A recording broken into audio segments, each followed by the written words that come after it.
So it is August the 26th in Cardiff in 1935. What we'll do first is I will get you to all introduce your characters. Because it's going to be a fairly quick bringing you in and then just getting straight into it, and I want to just get it rolling quickly. So Justin, you're first. I think on stream you're up there, so I'm going to point that way. Okay, well, we're all different on each other's screens, so you're pointing the opposite direction right now. I'm using the stream as a reference. I've got it up on my other monitor. All right, my character's name is Milton. He plays one of the mundane characters, and his personality is very Shaggy from Scooby-Doo, but a little bit of intellect, so I'd throw a little Velma in there too. Other than that, just high anxiety, I'd say. Just like me on an average night. We all feel that. Yeah. Erin, you next. I am Sabine. I am from France, but I am in Cardiff now and staying with my roommate down there, over there, somewhere. I am a succubus and trying to keep things in check. I run a brothel to help myself get some latent sexual energy to feed off of, and just trying to keep my head down. And last but not least. Hi, I am Lex. I use they, them pronouns. I am playing Kian, who is a Naga monstrous character.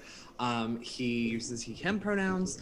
So he was born in a small village in Southern Ireland and has since been chased out and now lives in Cardiff, where he runs a pub to feed off of that latent chaos, and he helps to funnel customers over to Sabine and her brothel so that she can feed.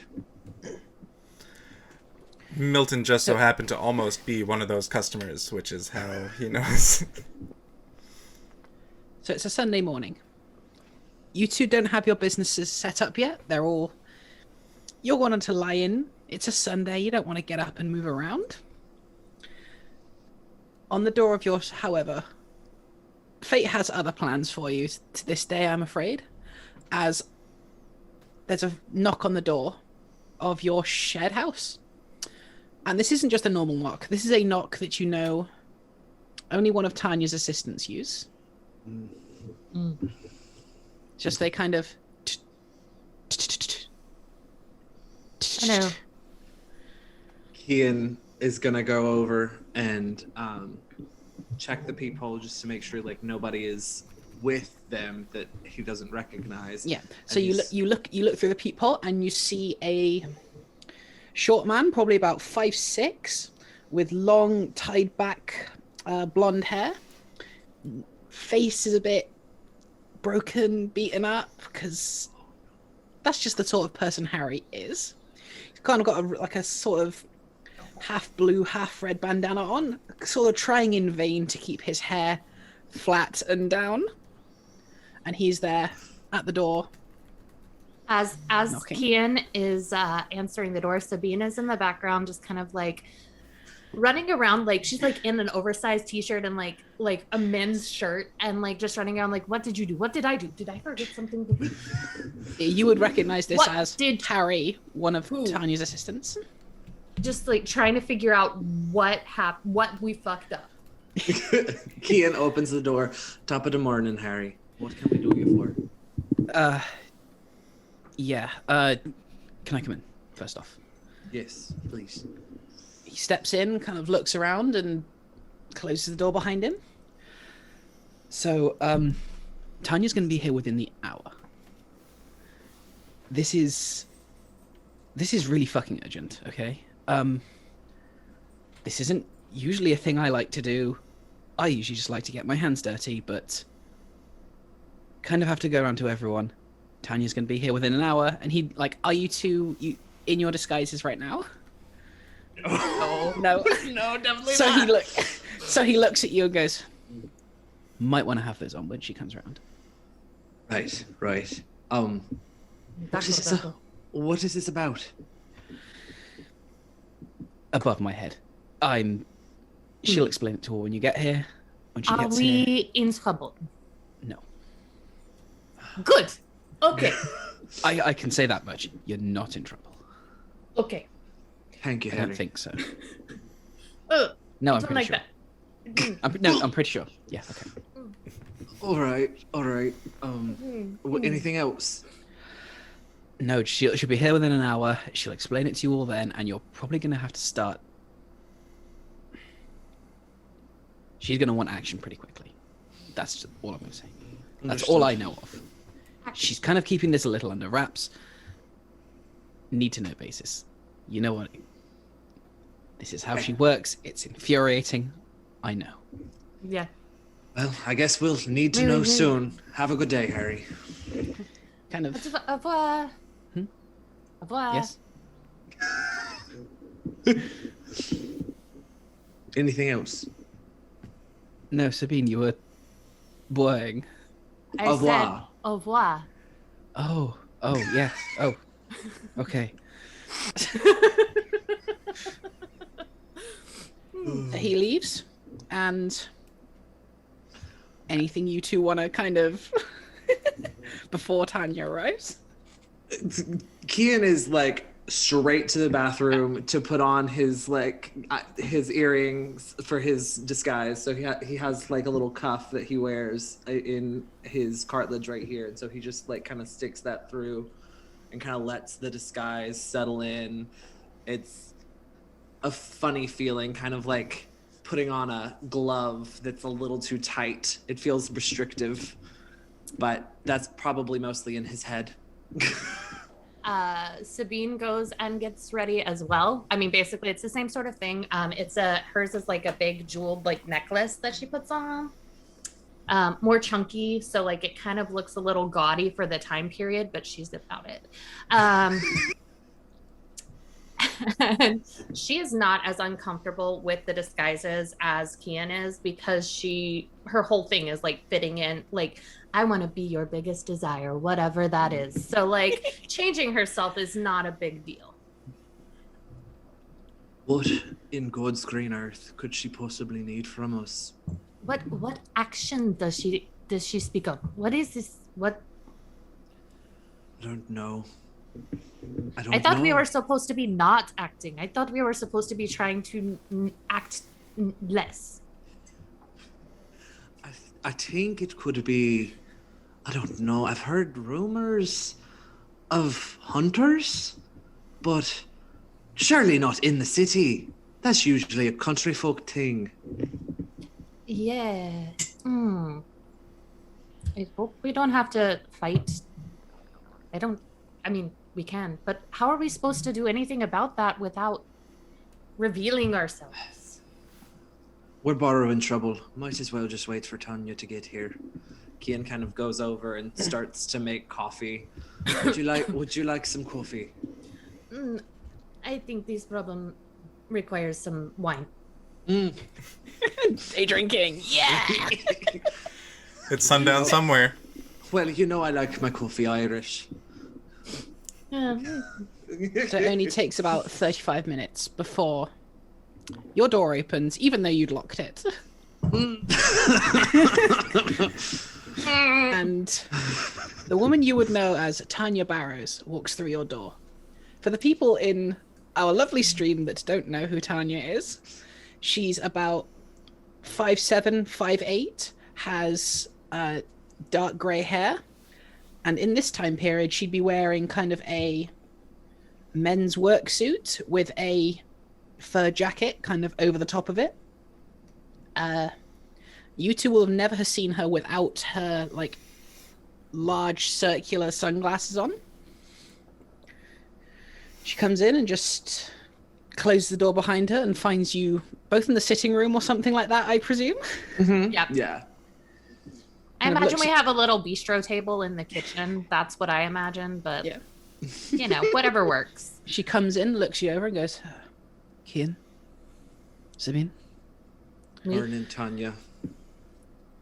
Listen, I've not asked much of you since you've come to live in this city. That's how I work. That's how I don't want to interfere. But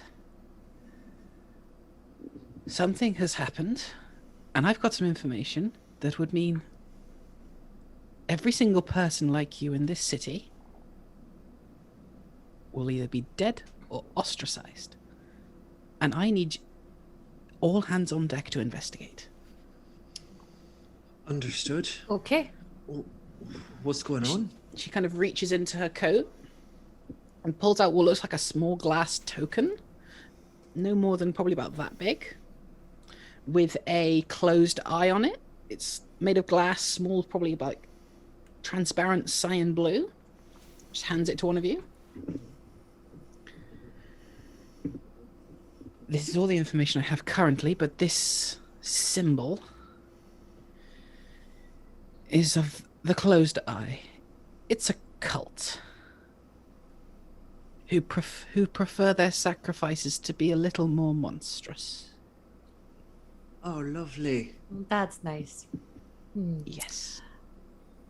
And kind of like tucks it into a pocket, not wanting to look at it anymore. And So, Is this a cult that we would have heard of?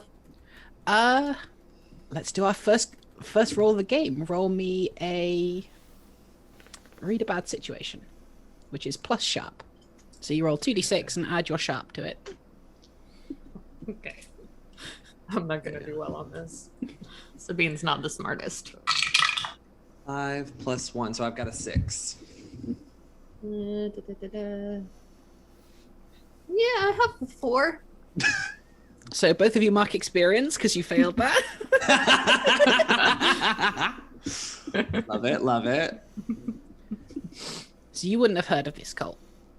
This is entirely new and it's kind of a bit shocking. Okay. To what end do they make these sacrifices, Tanya? I wish I knew. That's why I'm asking for all hands on deck. Do you know what Love y'all. god they worship, or? I wish I did. Or the only thing I have currently in terms of evidence is that they're preparing for something. Halton went missing a few days ago. I've not had any contact with him. Dana can't contact him. Harry can't contact him. So I'm pretty sure they got him.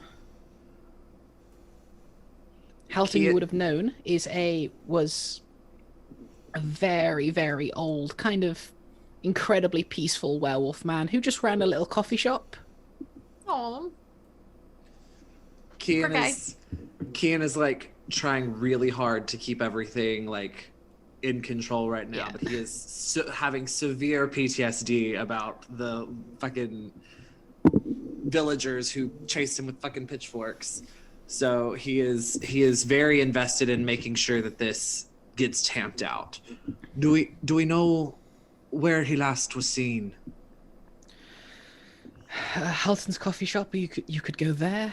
Do we have any other information that you know of that we can go on? Do we know where this cult meets? Do we know anything to look for to try and find them? That's what I was hoping. I was hoping you could use all of your contacts to pull together what you can. That friend that keeps showing up to your bars, to your house. I can't remember his name, to be honest. I'm not. If humans are a little. No, understood. I don't ever remember human names either. Me so. Understood. So that's why I'm going around. That's why I'm asking for all hands on deck. I need you to all pull your contacts together because if this thing is going for what I think it's going for, Cardiff is fucked. Not just all of us. Everyone. Do we have a deadline?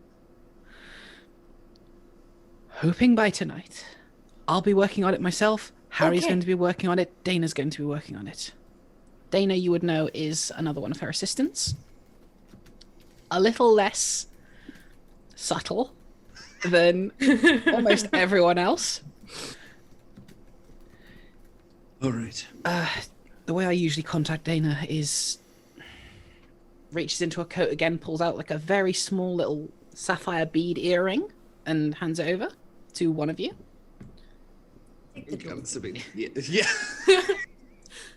Hold it between your middle and your finger.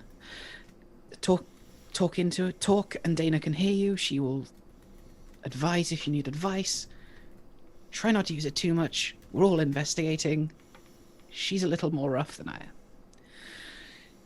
Thank you, too. Good luck. Again, if you need me, I'll be there. Thank you, Tonya. Merci beaucoup. If we find anything, we'll let you know. Let Dana know she can Yeah. relay it to me. We. I'm gonna put on the earring, and also I want it just not that it matters very much, but as Kian is struggling, Sabine is just like reaching over and just like rubbing his leg just a little bit, just trying to help calm him and soothe him. Mm-hmm. We will be in touch. Tanya just like nods, turns around, and leaves. Close the door behind her, and as you see her kind of halfway down the path back to the like pavement outside the door, you hear your door lock as she just points back at it. God love her. No sense of privacy, but God love her. I guess we should put Make away the wine and the coffee. I'll make the call. And so Kian goes over to his little black book to leaf through and find the contact info that he needs, and he starts to make the calls. First to his people at the pub to make sure none of them have heard anything, and then we call Justin's character. Yeah. Yeah. Get Milton involved. Yeah. Yeah. Once while you're making those calls, Sabine is also going to have her girls be on the lookout, kind of give them the symbol basically, and have them be like, hey, and if you see anybody with this symbol, you should work harder to seduce them. Work. So Kian has Milton ringing. Hello? Top of the morning, Milton. It's Kian. Kian, is that you? Yeah. Are you terribly busy at the moment? No, not at all. And you hear a giant thumble of like books that have just fallen off a table, and he's like trying to write himself because he's like, he kind of looks up to you as like a role model-esque type of thing because you're like cool and calm and collected at the bar. So he's like, he looks up to you a little bit. So he's like super excited that you just called him. Oh. Could I trouble you, Milton, to pop around the pub? Sabine and I, we have something we need to talk to you about. Yeah. I'm. When do you need me by? Soon as you can. We'll be down there, right swiftly. So if you could just meet us there as soon as you can, we have things to discuss. Okay, just let me put this stuff away, and then I'll be right on my way. And then you hear another thump of just books falling. Bless you, Milton. See you soon. Goodbye. So Sabine and Kian are gonna head down to the pub, and they'll be like around the back. Kian would have instructed his doorman to lead Milton straight to him.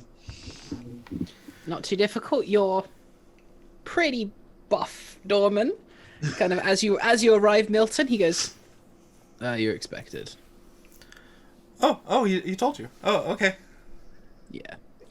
And he leads you back round to probably some sort of like a back or staff room where Kian and Sabine will be waiting for you.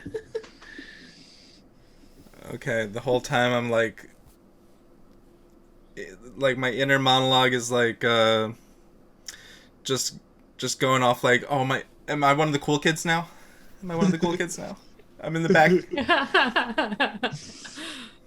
Kian is sat, no drink in front of him, which is kind of an odd sight. Usually, even when he is behind the bar, he has a pint that he sips on. So, like, Milton would know that this is serious. Sabine is behind the bar and just like fiddling with everything because she's not good at sitting still when she's anxious. Thank you for coming so quickly, Milton. There's some truths that we need to talk about. I know that you have at least an interest in the old fair folk and the tales of old. There's some truth to them, and there is a cult that seeks to bring terror to the people. And so he like reaches into his pocket to pull out the little medallion without telling him too much about, you know, himself and the fact that monsters are real. He's alluding to the fact that magic and sacrifices. There's these people, the cult of the closed eye. I don't know if you know anything about them, but they're making sacrifices of people, and we're trying to figure out to what end. Maybe with you and all your books, you might know something. Out of character question, Layne, do I know anything about them? I will say, if you want to try and like jog your memory, make your first roll, investigate a mystery. Plus sharp.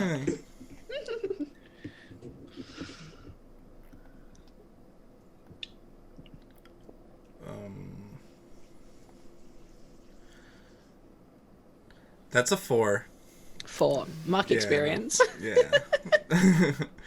So you haven't heard anything about this cult. This is on a new level to anything your books might have said, because a lot of them deal with the possibility of monsters and monstrous people and how they exist and how they may interact with the world. But this is kind of solid evidence. This is on a whole other fucking level. Okay, really, like, seriously insert the Steve Carell gif here of him in The Office, where he goes, oh shit, it's really happening, it's really happening. Yeah. So in character, I'm going to go, you must, what do you mean this is real? It's yeah, people really do practice magic and apparently sacrifice. We don't know much about them, but they've taken one of my friends, and they're probably going to go after more. We need to figure out what we can about them. If I could trouble you to join us while we search, Sabine and I, we could use the extra hands. Consider me troubled, and that came out wrong. I'll help you. Kian just kind of like puts a hand on his shoulder. Thank you, love.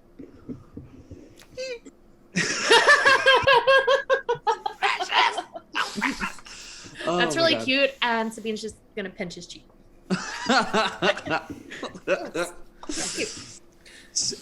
If you wouldn't mind accompanying us to the coffee shop, that's where our friend was last seen. We need to see what we can find.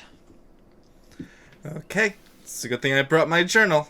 And it has like notes and stuff that might come in handy, TBD. Okay. There is a second there where it's like, journal. So this is where Monster of the Week really kind of comes into its own. Instead of being a kind of like a D&D thing of, here is this item, you can go here with it, and then you go, okay, we are going to go here with it. Mm-hmm. Monster of the Week is very much you can follow up on whatever lead you want presented to you by anyone you want to, and I will have something for it. Whether you find those clues or not is entirely up to you, and what questions you ask people while you're there. Okay. Okay. Cool. So we kind of head over to the coffee shop. Yep. Kian taking point because he is used to like protecting his like he knows that Sabine can hold her own, but he doesn't want her to have to. And they have Squishy Human with them now. Yeah. So so he's kind of like leading and like going in, and you'll come up to a coffee shop called Beans and Brews. Cute. Behind the counter is a kind of older looking man, probably about, you'd probably guess between like 55, 58. Mm-hmm. Hair's not entirely grey yet. He's still trying to like hold out with those last bits that he's desperately clinging onto. And it's still fairly early in the morning, probably about 7, 8 a.m. So he's kind of just getting ready to open at this point. He notices you coming and goes, Kian, you've heard the news then? Tanya came around. Yes, we heard. We came to see what we might find. Were you here the last time he was? Not much I can tell you. It was Halton's shift, and he went missing on about, I want to say 3 p.m. He just wasn't here anymore. Wasn't here? He didn't. He just wasn't here. I'd gone upstairs to have a shower. Customer threw some shit over me, and I wanted to shower. It was disgusting. Do you have that customer's name? I probably do. He goes behind the counter, pulls like a little small transaction log, and she goes, Darian Keats. Why? He's just a normal asshole. This isn't. Oh, you could bar him. I'd like that. We could bar him, and we might still have some questions. So you didn't hear anything while you were in the shower? No loud crashes? No. No, I came back down, and I thought he decided, oh, it's my break time. So I went in the back, and he just wasn't there. Is there anything out of place? Only he goes behind the counter again, like opens the till, and you hear kind of shuffling through, and he pulls out the same sort of coin that you were given, the same like glass token, and puts it on the counter. I guess they left this. Ian kind of keeps his face trained, but his eyes like lock onto that, and he's like just. Sorry, go ahead. Oh, I was just gonna ask: are there any other customers that are listed in the book? It's like mostly like these are our favorite people list, like gotcha. Okay. These are people that visit often, so we know when they come, etc. So we can prepare their stuff beforehand, because that's the sort of people they are. They're like, oh, we see you around a lot. Here's your macchiato with hazelnut whip. So there wouldn't be like any other like receipt log, like a receipt book or anything that might show any more recent customers. No, you'd know Halton and Darian were kind of more of a. It's all very sort of free. Oh, you don't have 10. You're a little short. Whatever. Okay. So that they were that sort of people. Love that for them. If you don't mind, we will be taking a look around just to see if there's anything you might have missed. Sure. Again, I can help if there's anything you need. Thank you. Thank you, though. Just get ready to open. You know he'd want business to carry on. You know how he liked to take care of the people. Yes. We'll let you know if we found anything. I turn to Kian and Sabine, and I take out my reading glasses, very thick-rimmed reading glasses, and I look down at my journal that I just wrote the name in. I'm like, this Darian Keats, maybe they have something to do with it. Maybe that was a diversionary tactic. In my stories that I read. It's possible. He's He's a regular customer for all I know, but who knows if somebody got to him or paid him enough. He's a little opportunistic from my understanding. Regular assholes often become terrible assholes.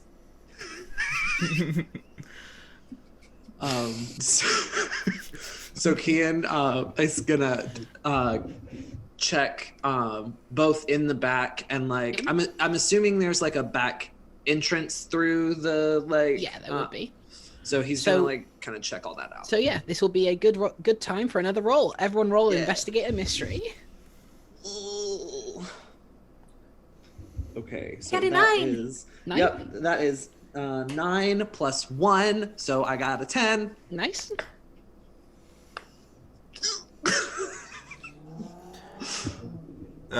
Six. 6. Mark experience, Milton. So, a 10, you can hold 2. So you can ask 2 of the following questions. What happened here? What sort of creature is it? What can it do? What can hurt it? Where did it go? What was it going to do? Or what is being concealed here? Okay, so we each Obviously get 2. If you rolled 10 or above, you get 2. On a 7 to 9, you get to ask one of those. Okay, cool. Obviously, cool. some of them might not be relevant. Like, Right. what sort of creature is it? There's It's- literally no way of knowing. And if you ask the question is used, and I will say that. Got you. So yeah, definitely gonna ask what happened here. And what happened here and is there Bring up your hunter reference sheets. All the questions you ask are under investigate a mystery. hunter sheet? That is not my hunter sheet. That is I not put it what in I'm the looking Zoom chat. It's Yes. in the hunter reference sheets. I had the tab pulled up already, but I also had my character sheet Yeah. tab pulled up, and so I had to figure out which one I was looking at. Investigate a mystery. There it is. Yes. So what happened here, and where did it go? Is the 2 that I'm gonna ask. So, as you kind of start up your investigation, you decide to start in the kind of main like seating area of the cafe and the display cabinets where all the like nice little cakes and all the like chocolates are kept, etc.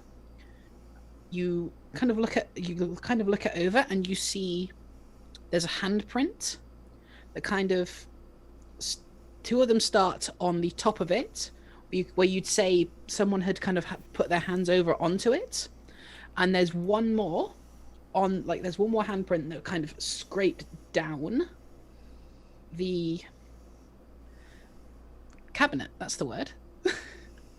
And like following that, you see a few small drips of blood heading into the back. So those would be your answers to what happened here and where did it go. Okay. And Sabine, you get 9. You said, yeah. Yeah, I had a 9. Yeah, so you get one of those questions.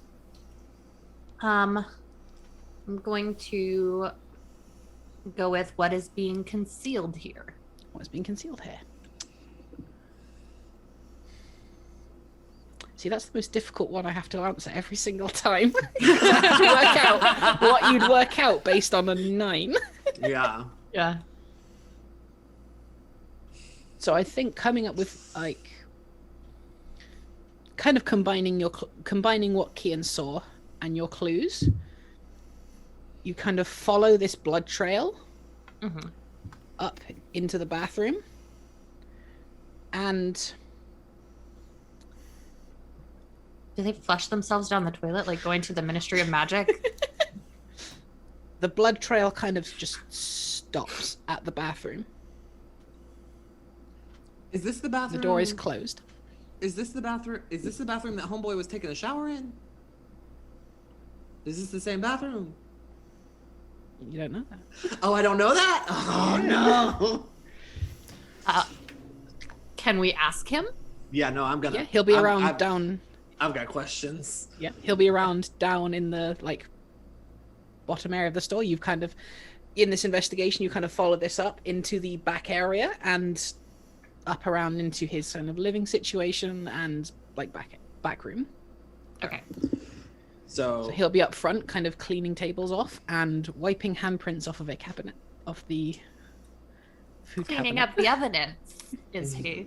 Kian like exchanges a look with Sabine, and then just straight back down the stairs and kind of like crowds him. So you said you were taking a shower, were you? Yes. Can you explain why there was a trail of blood to the bathroom? Tink. Follow me. I can explain it all. It's not what it looks like. Come on, I'll explain it all. He goes back up into the back and starts to, like, motion for you to join him. Mm-hmm. So All Kian right. follows. Yeah, Milton, are you Follow joining with a them? lot of suspicion. Yeah. Yes. Milton's about to see the scary side of Kian. So you follow him up, and he stops at the bathroom door and just goes, It really, it's not what it looks like. And he opens it. It's like fairly big, and the blood trail kind of leads to a small area of the back that you can't really see from like where you are standing. Okay. Isn't that what most murderers say? It's not what it looks like. I say that out loud. Said it out loud. This isn't a book. This is No, it's not a book, Where- but there's a trail of blood right there. Where does this area go? just my bathroom. But the blood, is it yours, or is it? Is this from you when you got hit with the shit? Or Yes, is kind this? You Lifts, said you he were kind going of to lifts his explain. t-shirt up, and you see like a pretty big slash wound. What Across his happened? chest. You're not telling us everything. What happened? He like motions for you to come into the bathroom and like goes in himself. I'm readying for a fight because I don't trust him. Right. Like I'm if it's I'm readying to like try and like mental dominion, like try and manipulate Yep. him into like doing whatever the fuck we need him to do, Can and I- also not killing us. Can I roll for read a bad situation? Yeah, go ahead. Let's see. That's a roll plus sharp. Yes. So with the basic moves, you can basically roll like whenever you want, but like you can ask me, you can just say, okay, I want to use read a bad situation, etc. You can generally do that whenever you want, but you might not get a lot of answers depending on where you are, and like contextually. Mm-hmm. So I rolled an 11 plus 1 sharp is 12. 12, nice. So Your first good roll. So you get to ask 3 questions. What's my best way in? What's my best way out? Are there any dangers we haven't noticed? What's the biggest threat? What's most vulnerable to me? Or what's the best way to protect the victims? You get 3 questions. Okay. Are there any dangers we haven't noticed? What's the biggest threat? Yep. And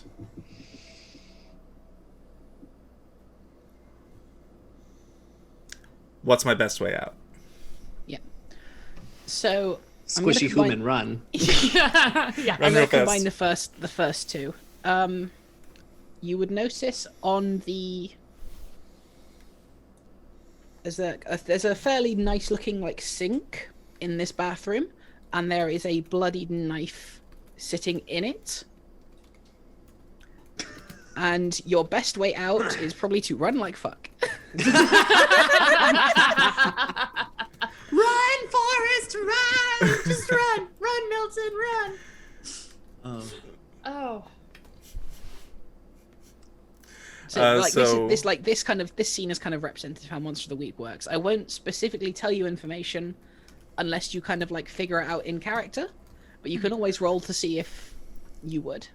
But there's always the chance of failure, and failing sometimes in this game is really bad. So you want to kind of use your moves sparingly, but also kind of use them at like the best situations that you think you can use them in. Okay. In this case, this was a really good situation to use it in. But so what about the third question? What's the biggest threat? The biggest threat would probably be him and the knife. Does this kind of give you like an insight? Like, can I tell whether or not he's like going for the knife, or At the Would I moment, not he's know still kind of just standing there. okay? Do Kian and Sabine know if he is monstrous, and do they know what sort of monster he is? You would know that he wasn't, Okay. but Halton was. Okay. But he knew that Halton was. Yes. He was in the know with Halton. Now, this is just Halton's friend, or this is Halton's partner? Partner. Partner. Okay. So that makes more sense as to why Kian is like not immediately ripping his throat out for lying. Yeah. Can I go ahead and do like mental dominion and just be like, or try mental dominion and just be like, tell us everything. I'm done with this game. We are out of time. Like, we have no time. I'm done. Tell us the Yeah, truth. so that would be a manipulate someone roll, please. Yes.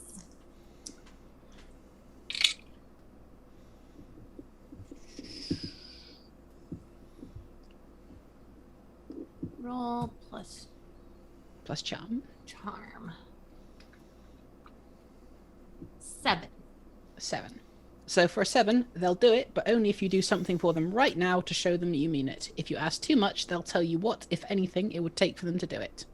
So for this, as you kind of like lock eyes with him, and kind of telepathically, but also with your words, ask him, tell me what's happening right fucking now, basically. Yes. He just looks you in the eyes and goes, they'll get me.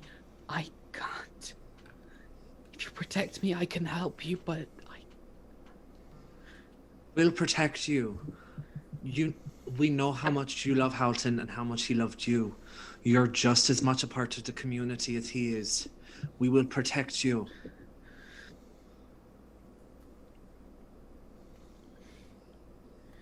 Okay.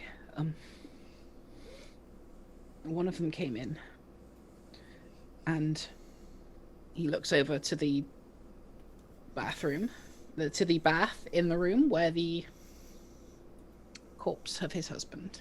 Oh. They came in, told me they'd get both of us, grabbed me, kept busy, and came up here. All right. Did you see, did they do any, I'm sorry, I know this is a very sensitive subject. Did you happen to see any ritualistic anything to the way that this all happened? They had this dagger. It was, he kind of like tries his best to like draw it out in midair, and you kind of see it's like this kind of very jagged thing. Chris? Ooh. Kian is motioning to Milton. Draw it for us. Draw it for us, love. Come here, Milton. Milton, your journal. Your journal. I hold out the journal and then Yeah, so he kind of very roughly draws a dagger that's almost like the blade almost kind of looks like a lightning bolt. It's incredibly jagged and sharp. And they had one of those, and obviously I can't go to the police with this. This is No, this is for us to beyond handle. them. This is for us to handle, and we'll do it. Did they say anything, any chants, anything at all? He looks around and kind of very shakily reaches into his pocket and pulls out a small note and kind of hands it over. He goes, I had to keep it concealed because if the police found it, You did right. Of course. You did good. Of course. And on the note, it just says, "It will awaken. Prepare a sacrifice." Are they still in the building?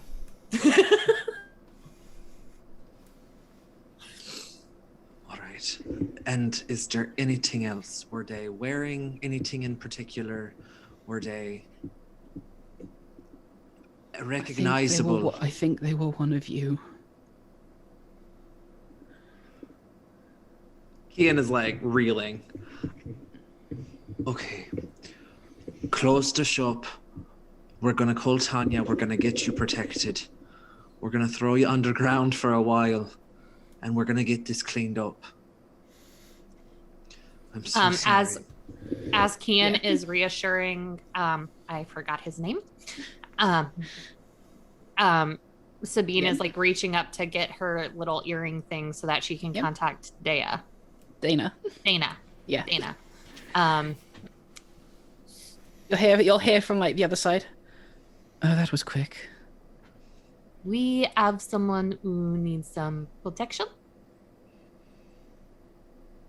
That's not what you were looking for. Well, he also gave us information, and we have to get protection in order to get the information. All right, where am I headed? I'll be there in about 15. Heston's shop. All right. Merci beaucoup. I love just the kind of brightness that Sabine has. It's so good. The more bitchy Dana is to her, like the more cheery and bright Sabine gets with her. Very cute. Very cute. Kian kind of is just like reassuring and moving him out. Like he moves him out of the bathroom and away from the body so that they can investigate it. Milton, would you stay with him? Get him something to drink, something to eat. I'm sure he hasn't eaten. He seems shaken. Un moment. Kian, do you think is the best idea to leave the two squishy humans together? Right idea. Sabine, would you mind staying with him then? I will do. Milton, come with me. Okay. We're gonna go investigate the body to see if there's anything else that, he couldn't see or just won't see. Just to double check everything. So I will also say, again, roll investigate a mystery. Yeah! Do I do that too? Yeah, if you're also looking over the body, yeah. Yeah. Well, I look over the body, but as soon as I go, so bloody, and then I turn back and investigate. So just a little flavor. That is a 7 for me. 7? Mm-hmm. And what are you rolling? Are you rolling Milton, or are you just... That's a 6. 6? Roll mark experience. Why do you hate Milton me is these learning days? fast. Milton is learning so much. I mean, honestly, it makes sense, though. Human being plopped into this monstrous world, he's got to learn a lot. He's going to fail a good bit. So, He's a quick you can ask study. Same questions as before. What happened here? What sort of creature is it? What can it do? What can hurt it? Where did it go? What was it going to do? Why is it being concealed here? What sort of creature is it, since he thinks it's one of us? So as you kind of look over this man's body, the magic on his disguise has faded.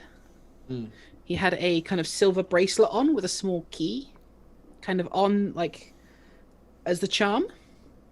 And in the, for lack of a better word, the lifeless corpse in the bath is that of a were-rat. A were-rat? Oh, yeah. Oh. Okay. Okay. So they took his charm, or the magic isn't working because he's dead. Magic's not working because he's dead. Got it. That seems like flawed magic. What if we fucking dropped out of a heart attack and then in the middle of the street we're just monstrous? Oh, gonna have to talk to Tanya about that.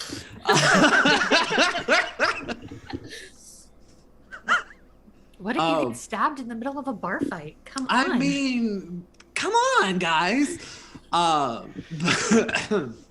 But yeah, so all I can tell is that not Milton, that's Milton. All I can tell is Halton? that Halton's, yes, I had the ton. Yeah. All I can tell is that Halton's, what kind of creature Halton is, not what kind of creature did this to him. Yeah, because that's the one question you got. Okay, all right. Yeah, So, like I said, it's all very contextual. right. So what sort of creature it would be, that was him. Yeah, got you. Yeah, fuck.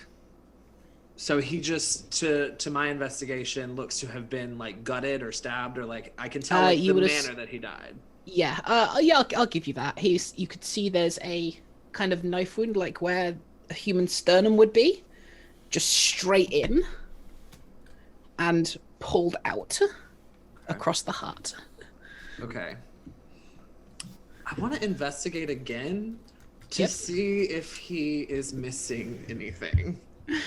Yeah, go ahead. I'm not gonna make you roll on that, considering you're like, again, this is how it works. You ask more specific questions. You might not have to roll.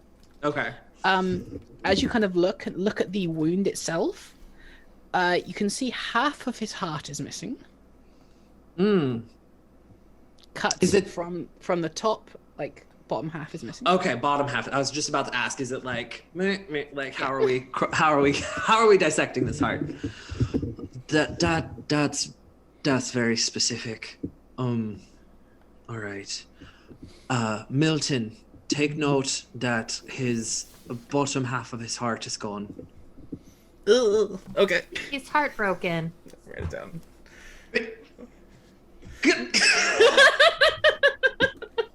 Cannot stand you. Okay. Take note that his heart is missing and that his disguise has failed. I'd say at this point you'd hear the ding ding of a bell as someone's coming into the shop. Jesus, Mary and Joseph. I imagine that's probably where me and Heston's partner, whose name I still don't remember, are chilling out. And like Sabine's probably like making him some coffee and being like, no, you just sit. And like bread and cheese and like, this is how I fix problems. Yeah, so you'd recognize at this point Dana would be walking in. She's about... It was in my head like 10 seconds ago. She's probably about 5'6", long black hair with kind of dip-dyed blonde. Kind of tanned olive skin, glasses, wearing like tops kind of suit half and work pants on the bottom. Yes. Sharp. Kian has like You need me? Kian has like taken down the bath curtain and covered Yeah. Halton. Because So Dana walks in and Sabine's like, so this is him. We found another of the marble stone things, and we found out that it was a monster, but most of that you should speak with Kian about, because I've been taking care of this and he has been examining more. He's upstairs. Right. So you found another one of these little things. Do you have it? Kian. Okay.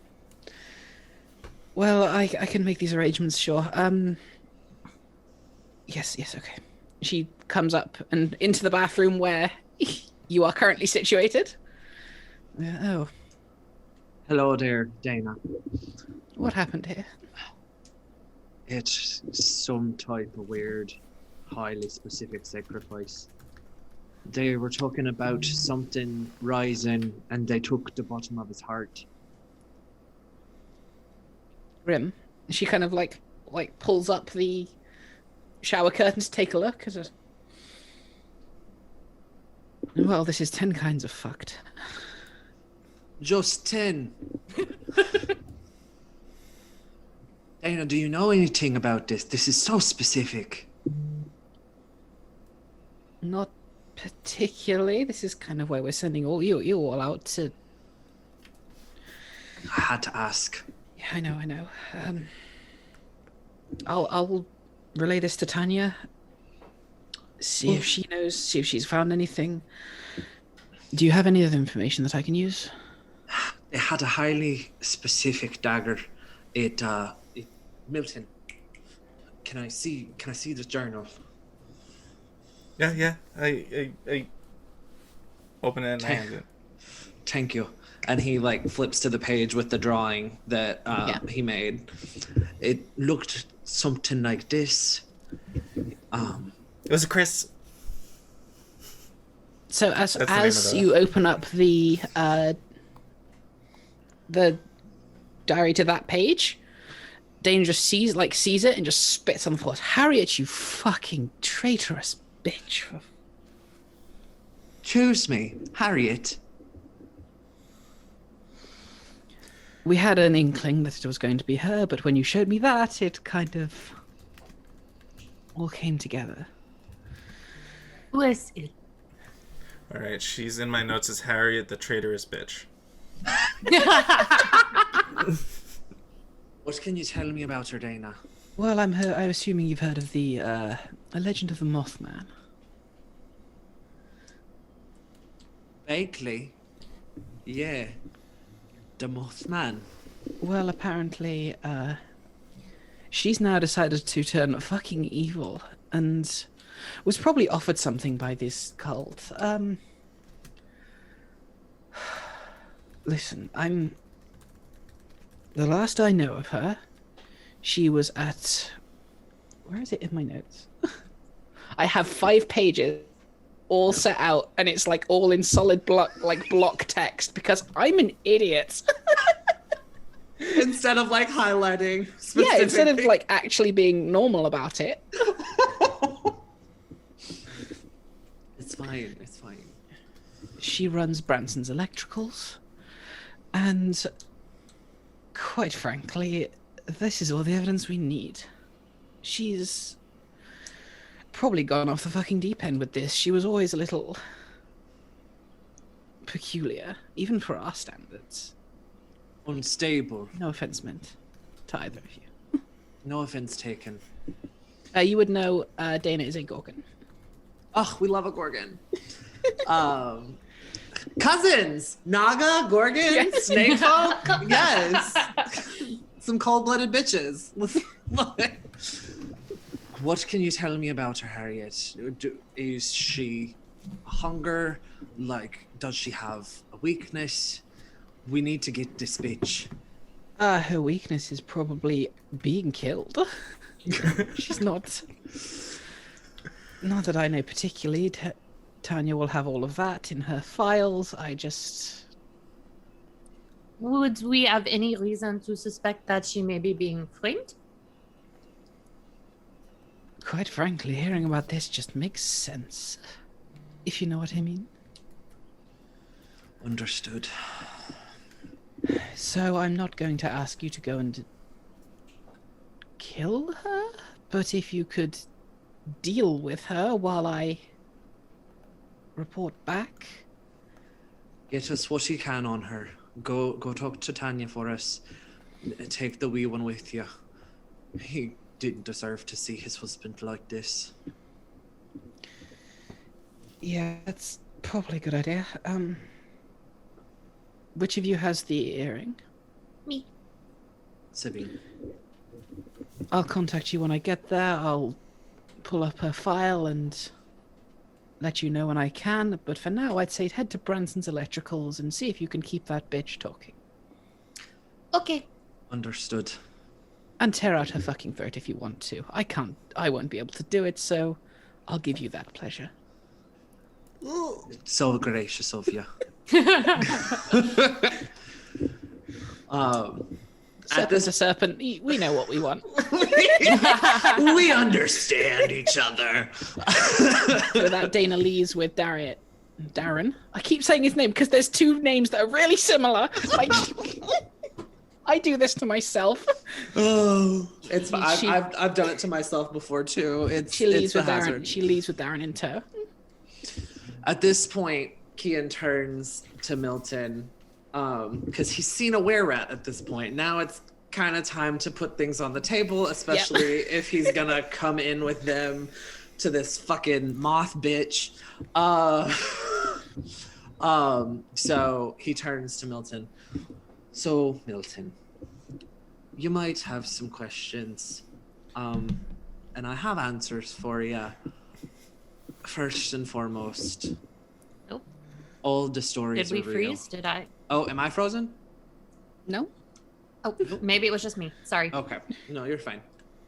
And I have answers for you. First and foremost, all the stories are real, or at least based in reality. I am a Naga. No danger to you. I don't feed on human people. I feed on chaos. I feed on the emotion of chaos and that energy. That sounds better. There are those of us that want nothing more than just to blend in and live our lives. We aren't all dangerous. Yes, some are, but the majority of us just want to live our life and feed on, energy. We're not a danger to you. It's why I'm able to blend in and run a bar. It's why Sabine runs the brothel. We choose professions that serve us without making us gluttonous. We don't want to hurt you. We just want to live. That being said, there are those who prefer the old ways, who want to prey on humans and who want nothing more than to rule you. And those are the ones I guess we're hunting now. I don't know much about this cult, but if they're going after those of us who are peaceful and being open in front of mundanes, they're dangerous. And you need to know that, because you need to make the decision if you're going to come with or not. I don't want to make it for you. Well, yeah, of course I'm gonna come with you, just not how I was expecting my day to go, honestly. I thought you were calling me to do your books or something, but I've known you for a while now, and I know you're a good person? Naga? Person's fine. Not human, but still Okay. person. Still Kian. Yes, I'm still Kian. Okay. Well, Alright, let's do it. that understood. I guess we should get underway before that bitch gets too far. Sabine is just gonna like, like she's like sitting there like, What is it, love?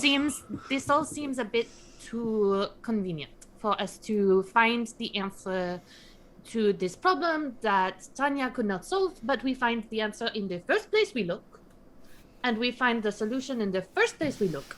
This seems too simple to me. Oh, trust me. I don't like it any more than you do.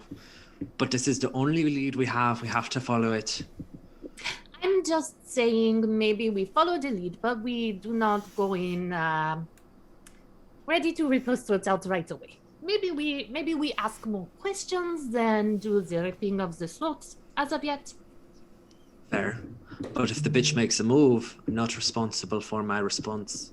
Of course, you have to protect yourself, but maybe we don't go in with that attitude. Maybe we go in and maybe just be nice and smooth and charming and ask nicely and try to get answers that way first. What you're saying is you want to take the lead on this.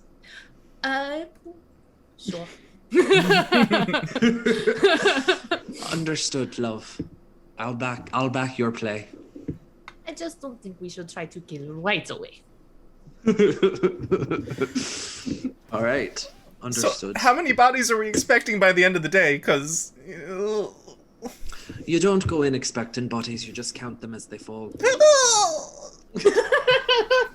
Hopefully none. Hopefully none. Hope for the best, prepare for the worst.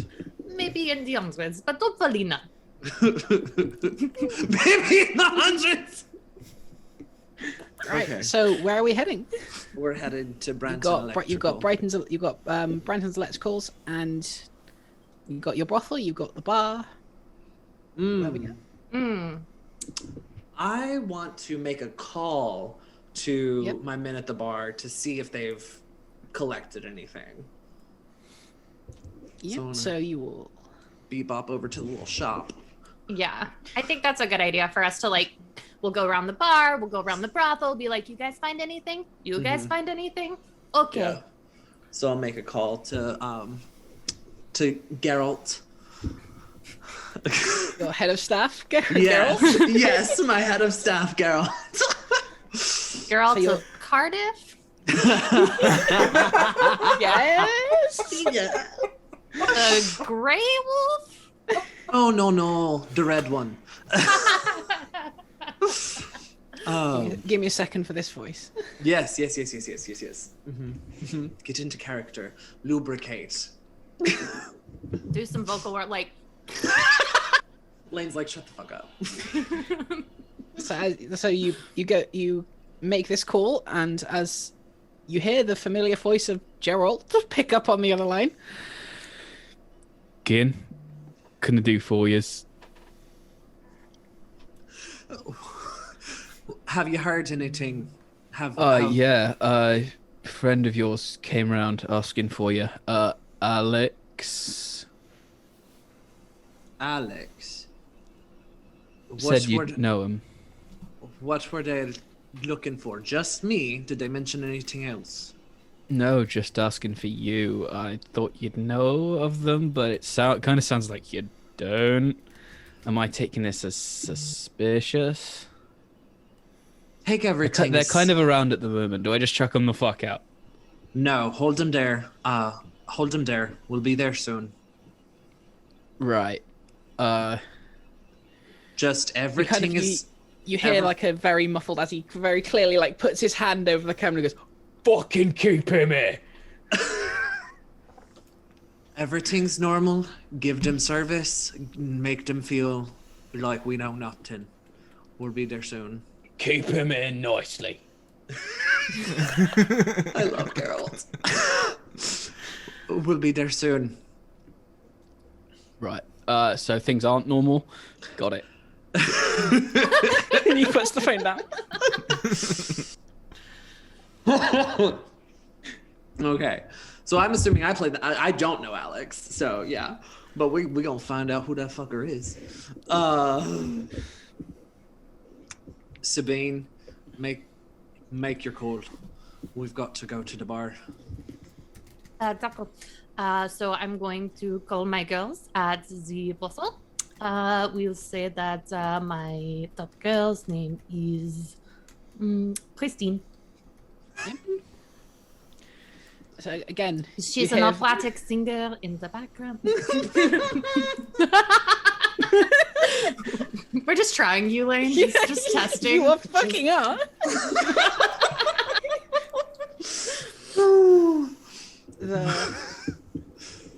Do you have a name? Did you have a name for your brothel, by the way? No, I don't. How about Okay, I'll come up with one then. Okay, perfect. Sorry. So you make your call. Sabine's parlor. What can I do for you? Oui, Christine, this is Sabine. Have you had any customers today? Not yet. There are some people looking in, but I told them to fuck off because we are not open yet. Well, maybe we always open, but maybe we always work. But We always work, but sometimes we want to keep the ones we don't want out. Correct? maybe if they don't have money, we don't. Exactly. Remember earlier when I called you and asked you to keep an eye out for anything unusual or anything with like any people with jewelry with like a closed eye or anything like that? There's not been any of those. Just a little usual ragamuffins that come in and look into the window. You know, the ones that are like, "Oh, There's lots of the little ladies and lots of little men in here that I very much like, but I can't afford. The ones who think we are Amsterdam and you can just look and not pay. Of course. Yes. It does.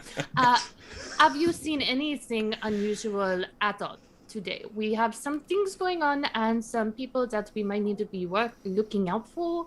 Anything that you can tell? I'll keep an eye out for you. I'm not... Would help a little more if you told me exactly what you were looking for, perhaps. Like I know you told me about the little a glass bead, I think you said it was, but Yes. little small to be looking at if I'm not looking at their necks. Well, yeah, that is fair. There's other more important things. But I wish I had much more to give you. Really just anything that seems unusual. Anyone who is too interested in any of the girls who are more exotic. I say no more. I'll tell them to keep an eye out, and I'll tell the lads to be a little more interesting. Merci beaucoup. If you have anything, we will be at Kian's bar. So please to either come yourself or send someone to tell. Of course. Mwah. Mwah. She puts the phone down. Right. We don't know what we're going into here. They're looking for me. I'll take the lead. Sabine, keep your dagger ready. Milton, do you still carry your firearm? Is that you took the firearm, right? When we did the character sheets? I took the... What'd you take? Either the first two, the pocket knife or multi-tool, or golf club, baseball bat, cricket bat, or hockey stick. Oh, never mind. I was wrong. I was thinking wrong then. Milton, do you have anything to defend yourself with? Yeah. And I take out my cricket bat. Right. I just pull it out from Hammer space. Sabine just like pats him on the head because that's adorable. Keep it ready, but don't have it outwardly visible. Put it on your hip. Okay. Cricket bat on the hip. Right, just on the hip. Like you do. All right, let's go. So we head to my bar, Yep. and we're gonna use the back entrance rather than the front entrance. That I can confer with Geralt when we get there. Yeah, he'll meet you outside at the back. So I'm gonna, because you made him up on the spot, I will also do that. Yeah, go for it. 100%. So he's probably about 6'3". Looks about. You'd say he's probably about 40 to 45. You don't know his actual age because he won't tell you. And I don't care. Yeah, grey slicked back hair, but he also looks far younger than 40 or 45. Probably takes really good care of himself. Has like a waistcoat on with a let's say dark green shirt underneath, and suit trousers. And he goes, Boss. So he's inside. He's at the bar right now. I saw a dagger in his belt. It looked like it anyway. It had the same sort of profile, bulge in. What do you want to do? So you couldn't see the blade. You could only see the handle. Couldn't see the blade. It's only. I've done security for a while. You can see when they've hidden them. Right. And this guy's pretty fucking shit at hiding it. Thank you, Geralt. Just stay behind the bar. Have the bat ready. If things go shit-shaped. The bat, yeah. if things go The shit bat and the club. If things go shit-shaped, get the people out. Don't worry about me. Get everyone else out. Right. So, Kian kind of adjusts his dagger so that it's still hidden fairly well, Yeah. An untrained eye wouldn't be able to see it, but it is where he can more quickly like get it out and get ready. Yep. So it's gonna kind of like sit on his hip at an angle, and he is going in to this Alex character. Yeah, so it's kind of a kind of Milton-esque for a squeaky little guy. It's like dark, slicked back, like almost nearly black hair. Very sort of thin looking, almost like he's been malnourished, but more like he just can't put on weight. Okay. He's kind of just sitting at one of the tables in the back, kind of taking a sip of a drink every few seconds, going, take it back. As I am approaching, I see all that, and I want to like scan around to like see other like what other like patrons and stuff might be doing. So it's time has passed a little because you've been moving from place to place, going around. So it'd probably be about 2 p.m. at this point. So people are kind of starting to filter in from either an early finish from their jobs or getting something to deal with their jobs that they're about to go to. So it's not too many people. Yeah. So there's not too many people around, but the ones are either already heavily in their drinks or kind of staring at it sadly and looking at the door, knowing they'll probably have to go soon. Oh no, poor things. All right. So Kian is like gonna look back at Sabine and Milton, and he's gonna kind of like nod his head to Sabine to so that he's nodding to a table that's not so far away that she'll have a hard time getting to him, but he's nodding to a table that's not putting her obviously right next to him and right with him. And as he looks at Milton, he kind of like nods at the entrance to that room, because I'm assuming that he's in like the bar isn't like completely open. He's in like a little alcove situation, like a little kind of booth. Yeah. And so he kind of nods to the door frame to stay, there just in case. Yeah. And Kian goes to sit down in front of this Alex character. Yep. So I hear you've been asking after me. Huh? I didn't think you'd be here so quickly.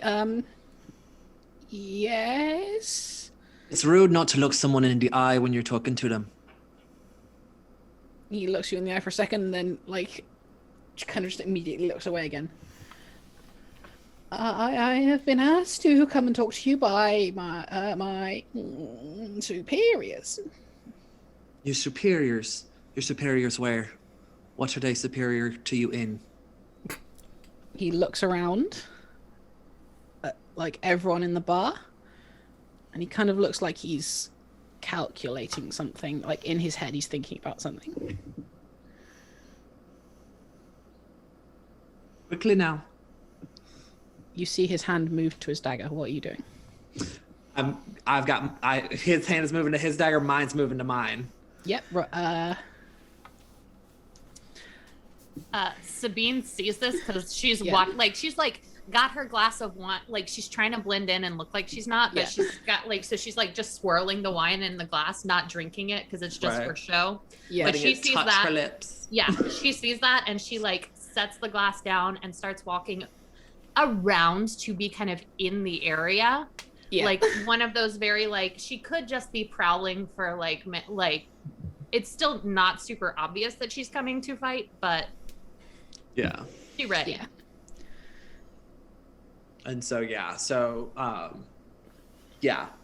would have Kian has his hand on his dagger ready to pull, and he's like tense, ready to pin him, because Kian is pretty confident that if this motherfucker gets squirrely, he can pin him. Yeah. So I think at this point, Geralt will kind of look over to everyone and go, "Closing up. Everyone fuck off." And that kind of like the people start to kind of just start grumbling, kind of like, oh, it's 2 p.m. There's fucking. And that kind of catches this person who you were told was called Alex for a second, and he looks around, sees Sabine, sees Milton, pulls out his dagger, and he starts to go for Milton. What's everyone doing? Gonna try and get in front of Milton, like get between him and Milton, and Yep. Roll me protect someone. Yeah, Kian is going to launch at this guy and he's launching at this guy, trying to like grab his wrist and pin him. So let me. Yeah. What am I rolling? Protect someone, Sabine. Protect. I will see how that turns 10. out. 10. So you protect them, okay, but you will suffer some or all of the harm they were going to get. And you have 4 choices because you rolled a 10. You can either suffer little harm, all impending danger is now focused on you, you inflict harm on the enemy, or you hold the enemy back. I'm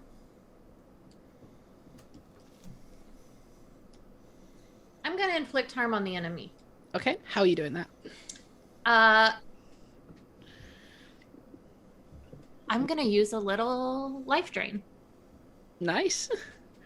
So he jumps at Milton, and this again, that same dagger that Darren had described to you comes out, and he kind of tries to get Milton with it, but it goes into your shoulder, and you will take 2 harm. Okay.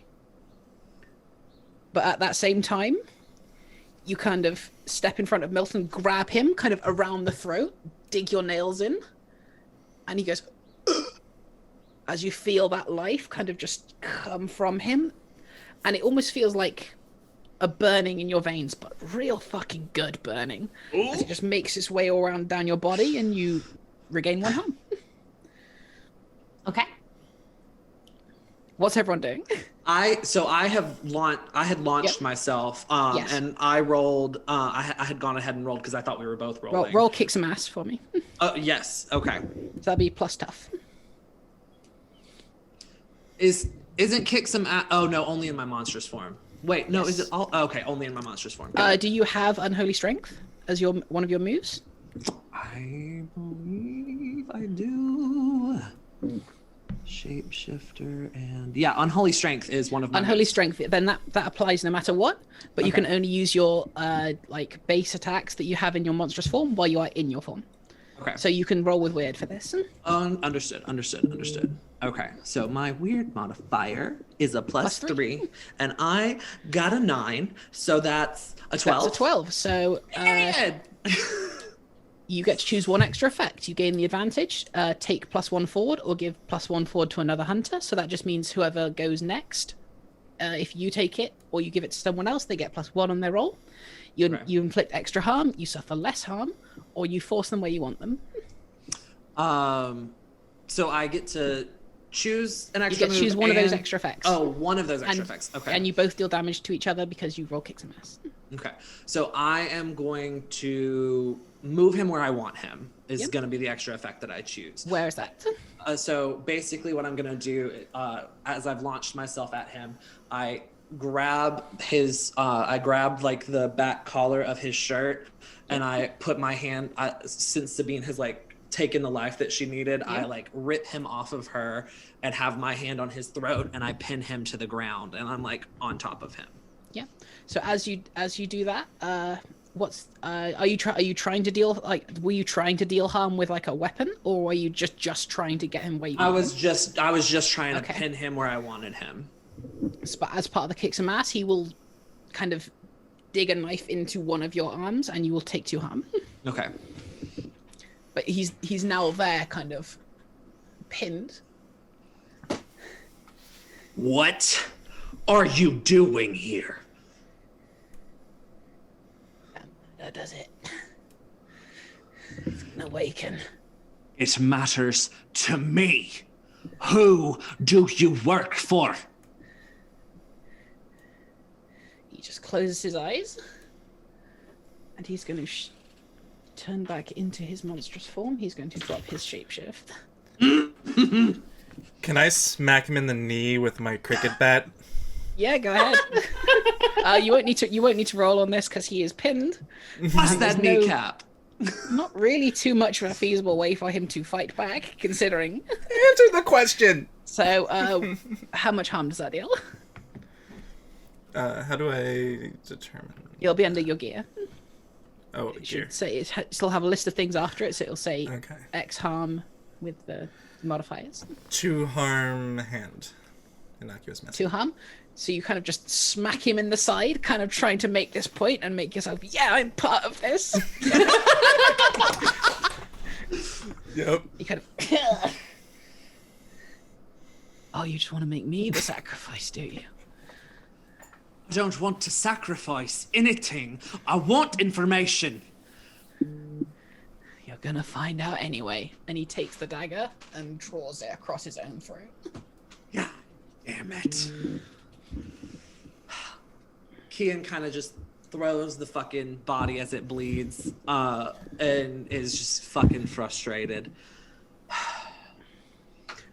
Sabine. So I'm gonna be picking up the knife because we need that for evidence. Yeah. Like Being- wiping it off. And as his shapeshift drops, what is Yeah. he? Give me a second to find it in my 5-page block notes because I'm an idiot.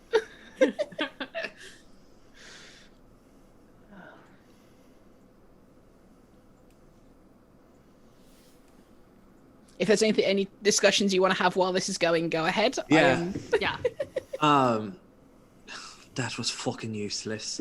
Sabine, can you contact Dana? Yeah. Oui. Let her know. Hello, Dana. We have something else for you. Did Layne switch her vocal cords? I'm just like reading the chat while we have a second. Did Layne switch her vocal cords out? My favorite is I used to be an adventurer like you until I took a cricket bat to the knee. Oh my god, I love it. Oh, sorry. So Is as Milton his an shape- accountant?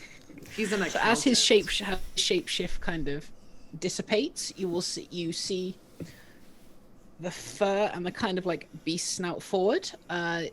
He's a werewolf. Fucking wears. As you put again, he goes, well, I was about to call you. Good timing. C'est bien. We have a knife and we have a body that needs to be cleaned up. Yeah, we. You hear a... Tanya, they're very efficient, but... Why did you ask these ones again? Because we are very efficient. You just said yourself. You hear kind of like a muffled talking in the background. Wah, wah, wah, wah, wah. And it's... Well, where are you? I'll come and deal with it. From what you're saying, you found the traitorous bitch. I would not necessarily say. I mean, we found a traitorous bitch. I think it is a different one than you think. But we have the Ian, knife and we're Incredible. Kian is kind of like motioning to her, and he's gonna like whisper so he's not overheard in the ear. I'm just gonna take my fingers off of the earring. I'm going to move the body. I don't want them here. Something about this stinks. Okay, where are we taking the body so I can tell them? Back alley, couple of blocks down. We will be. We are in the alley behind the bookshop. Okay, you were... I'm not going to ask. I'll be there. Merci beaucoup. Thank you very much. So Kian kind of motions to Geralt. Get the tarp. We've got a body. And Milton writes in his journal, that's +1, so that's 2 bodies now. Tally them up. Doesn't take Gerald too long to come out with this like large tarp you'd probably use to put on the floor for like if you're in a tent. Just comes out with one of them, rolls this body up and picks it up by himself. Yes. I imagine this isn't the first time he's had to do that at the bar. Probably not. Right, where we go? A couple of blocks down, you know the place. That one again. Well, it's not gonna stay there.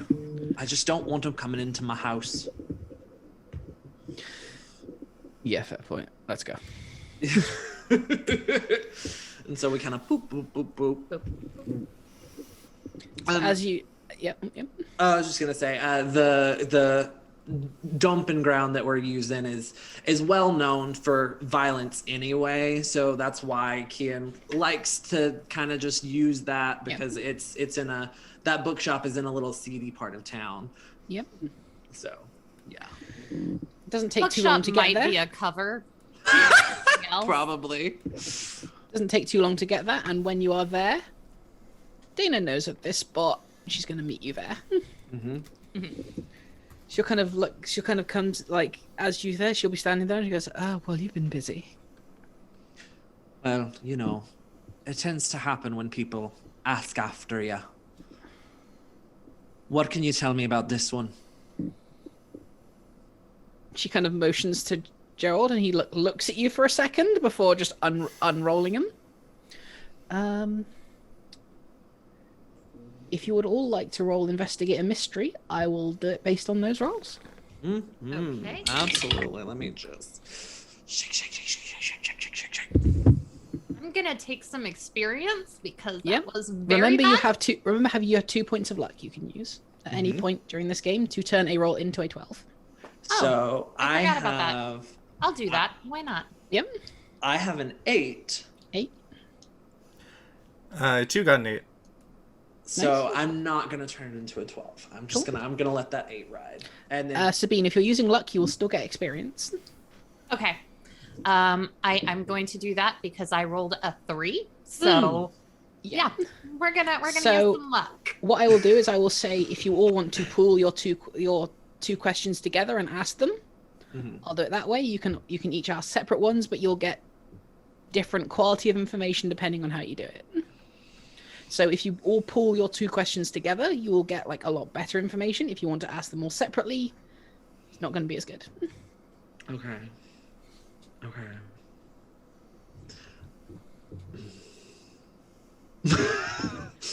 I don't know. What do you guys think?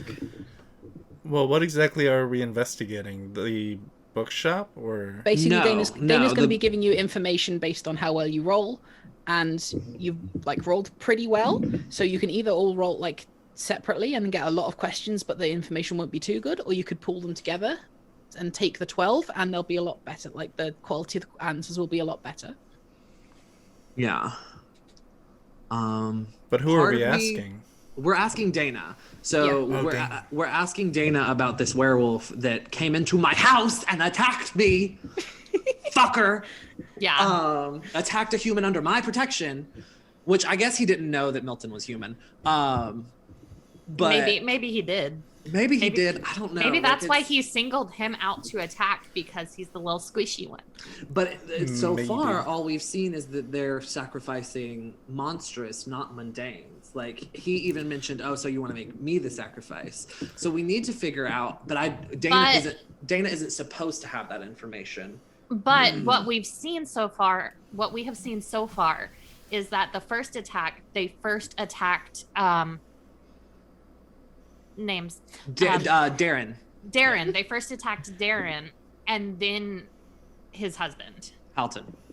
Peston, wasn't it? Halton. Halton. I Halton. was right. I was right. You were right. I should not trust myself with names. So we have seen that they attack the humans first and then kind of use that as a way to get the monstrous to maybe let their guard down a little.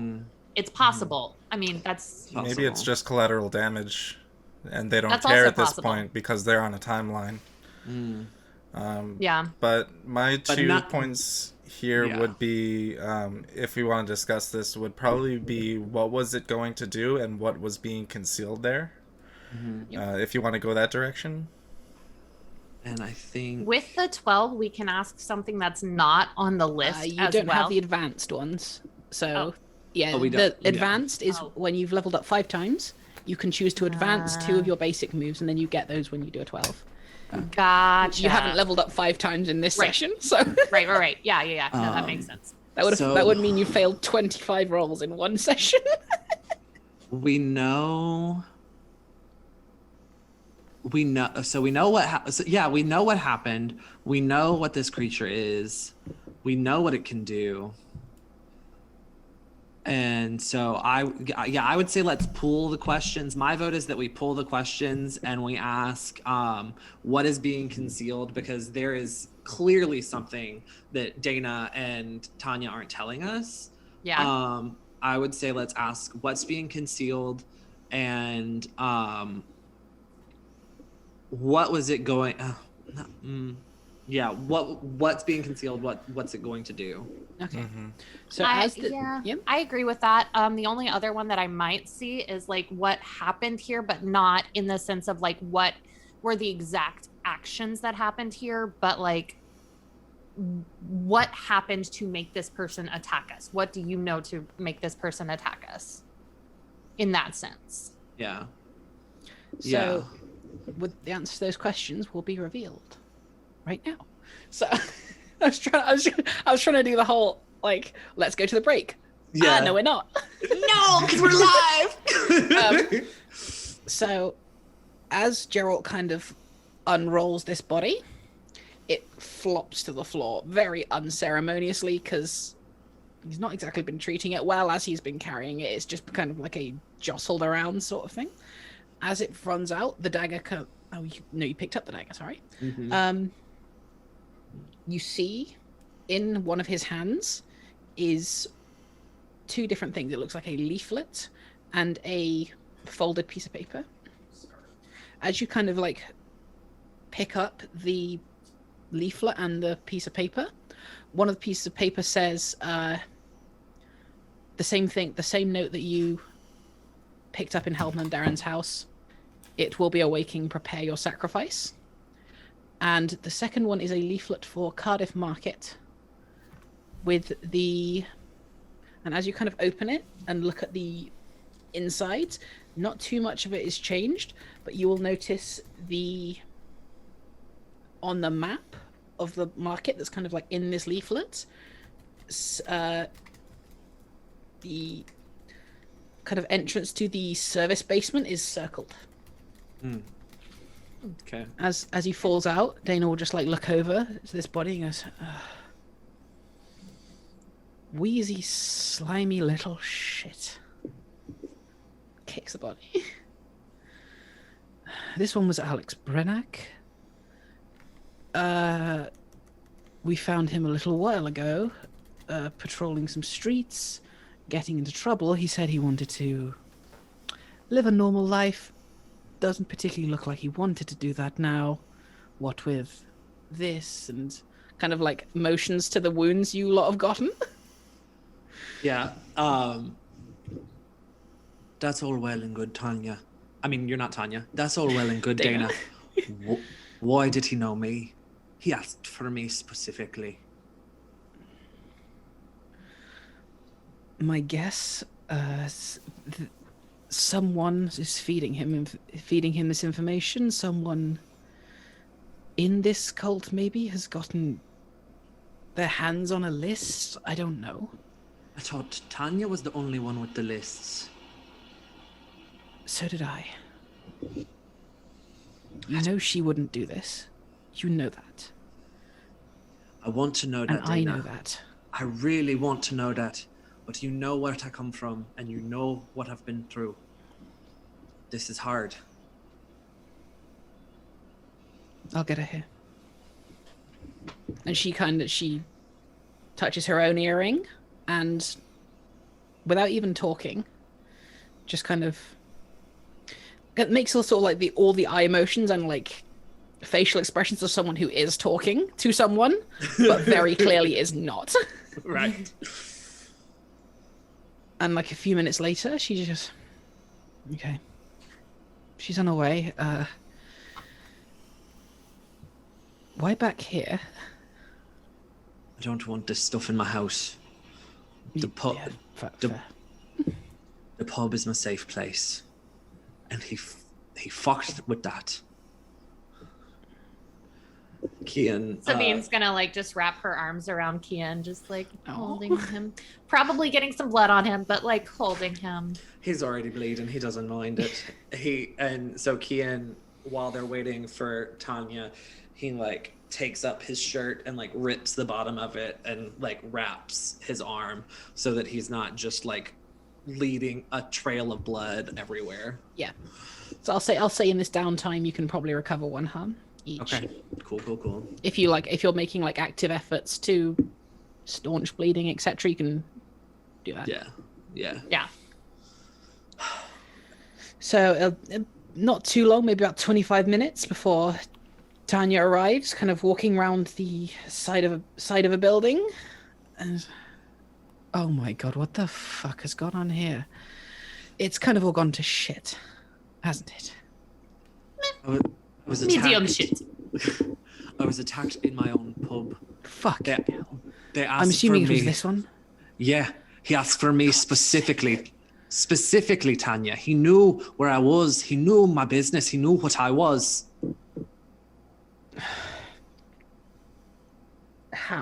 How does he know this? That's what I'm asking you. If it wasn't you, it came from your house. You're the only one who keeps records of us, Tanya. Kind of, she looks over to Dana, and they do the whole discussion with no discussion thing again. And she goes, Dana passed on to me something about a dagger. Do you still have that? We do. Can I? Yeah. Sabine. Yeah, I'll She hand it over. A Looks- little bit look- begrudgingly, because Right, we're not like, 100% sure that we trust her right now. Yeah. She looks over it and she goes, "It's sharp. I've not seen anything like this, but But do you know who could have made it? Clearly, this was made for people like us to carry. This is the second, assuming this is not the same one that killed Houghton, there's at least 2 of them. Who could make something like this? I wish I knew, honestly. Have And, you like, seen have you seen a blade shaped like this before? No. I wish I had. I wish I had more answers for you. I know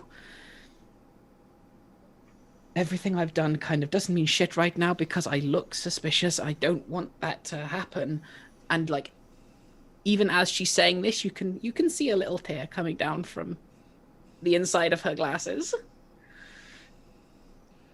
Tanya, I want to trust you. You know I do. You've done so much for me. This isn't good. What other information do you have? I've not turned up Dana? much. We've got everyone else is on this and they've not turned up as much as you have. Dana, when we originally saw the dagger, said it pointed to that moth bitch. So if she knows that much, we have to know a little bit more. There's something going down at the Cardiff market. We know that. Cardiff Market? What does that mean, Tanya? What's happening at Cardiff Market? What did you find out? All We I don't know. All I know is that something's going down there. This Weasley bastard had a flyer for it with a fucking circle around the goddamn basement. That's all I know. There's something rising, there's something happening, and they're sacrificing shit. What's in the basement, Tanya? Who are you? Milton, you know I appreciate you. Let us handle this. He's a friend, Tanya. He's a contact. Not done a whole lot of good today, but he's here with us. I provided the targets so that you guys could get that other guy. This is very true. We also know that in both cases, whether intentional or accidental, there has been a mundane that has been attacked first. Okay. We should go to the Cardiff market. I don't know what's going on there. You said it's just this leaflet that's circled? That's all we have. That's all we have. All right, Dana, go talk to Harriet. If she's got something like this, it needs to be... Okay, let's go. Cardiff market, we need to go there right now. If this is circled and he's come after you, we need to go now. Right. Okay. So Dana disappears off in one direction, and you lot take the other. Right. As you head off towards Cardiff Market, it is a kind of like an indoor mall. The front entrance has two sort of staircases that go up, leading to the top floor, and there's a bottom floor going down. The leaflet you have is kind of pointing you to the back floor to a like workman's entrance, so to speak. So like get into the basement so you can see the storage, etc. Mm-hmm. And he kind of walks up to it and he goes, "Why here? Sorry, there's so much shit going around in my head right now. Let's take just a moment, Yes. Tanya. Yeah. They came after a were-rat and a naga, specifically. The one that came after me was a werewolf. We don't know who else is involved, but what could that mean? You seemed to think that coming after me meant something. He took half of Halton's heart. He took the bottom half of Halton's heart. As far as I know, you two are some of the only ones that have actually managed to stay deep in your disguises as you have been. I've had to deal with a lot of these other people losing control a little, letting things slip. You two are the only ones that are as deep in as I ask of you. And if they know you're there, that means they've got some information. Whether it's supernatural, whether they've reached out using their cult magic bullshit. Tanya, how much do you trust Dana? With my life, She I've was known her very for at least 100 years. She was very keen to blame it all on the moth girl. Henrietta? Harriet? She was very keen after the first one to just blame it all on Harriet and say that it was that. And clearly it is not just Harriet. And it seems suspicious to me. She did point us in that direction. It's only because I called Garrett that I knew that Alex was looking for me. Fuck. I've known Dana for so long. And I lived in my village for almost 15 years before they attacked me. You never know. I'm not saying she's done it. I'm not saying she's the one. Yes, But we can't ignore the possibility. I'm so sorry, Tanya. I'll keep that in mind. Kian is trying to hold his own because it hurts him to see Tanya hurt like this because he knows what it is to be betrayed, and so he's really trying to sympathize with her, and he doesn't know to what degree she's telepathic, but he knows that she can at least sense things, and so all he is thinking is how sorry he is and how much he knows that this hurts to even think of the possibility. We need to be smart about this. I'll get Harry here. We'll go in with numbers. Hopefully we could... overwhelm them. Hopefully. Or take them by surprise, perhaps. All right. She reaches up for one of her two kind of ligament earrings, and one of them, and after about 10 minutes Harry turns up. Thank you. A fine hello to you, handsome. Are you ready? Yeah, I didn't. I woke up and today had a coffee, came to talk to you, and now we might be storming a cult base. Well, We understand the feeling. We have the same. you do prefer to do things with your hands, True. but you might be a little keen. Kian knows from experience. That is an implication I wasn't ready for, but I'm here for it. If Sabine can make something sexual, she's going to. True. That's fair. And that's It isn't added to the backstory. Harry notes. kind of looks to Sabine and then back to Kian and just goes, "Well, if we survive this, we'll see." Character development. Love it. Oh my god. Okay, let's just go. If I'm gonna get killed by a cult, let's just do it quickly. All right. Kian goes ahead and draws his dagger, but keeps it low so that any people like in the market that might see them tangentially won't clock his dagger, but he already has it unsheathed and in his hand. So as you kind of make your way through the market, it's probably about 4 p.m. at this point. To the people around you, this looks just like an incredibly normal day. They're going out doing their shopping, kind of some are finishing work, so some shops like Keysmiths are closing up.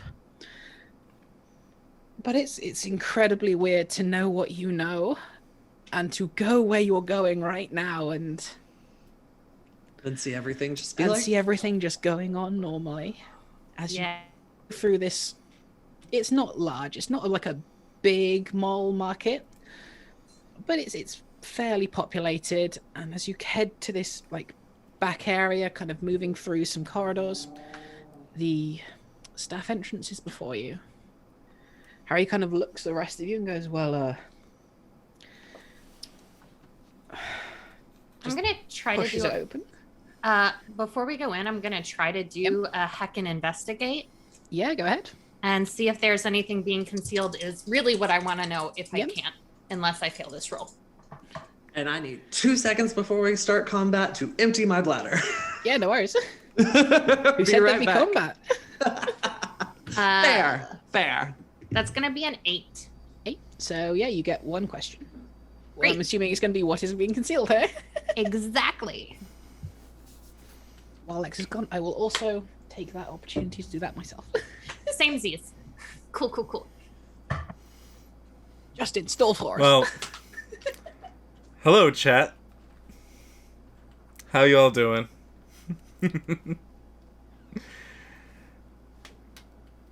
Who's watching right now? Who do we have in chat?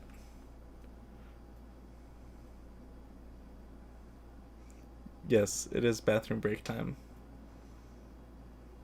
I didn't finish my coffee yet, which is why probably have to wait till after.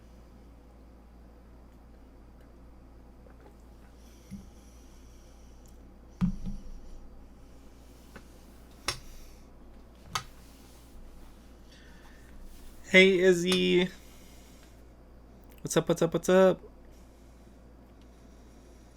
Is Reaper still around? Reaper? You lurking in there? So who wants to play some Minecraft?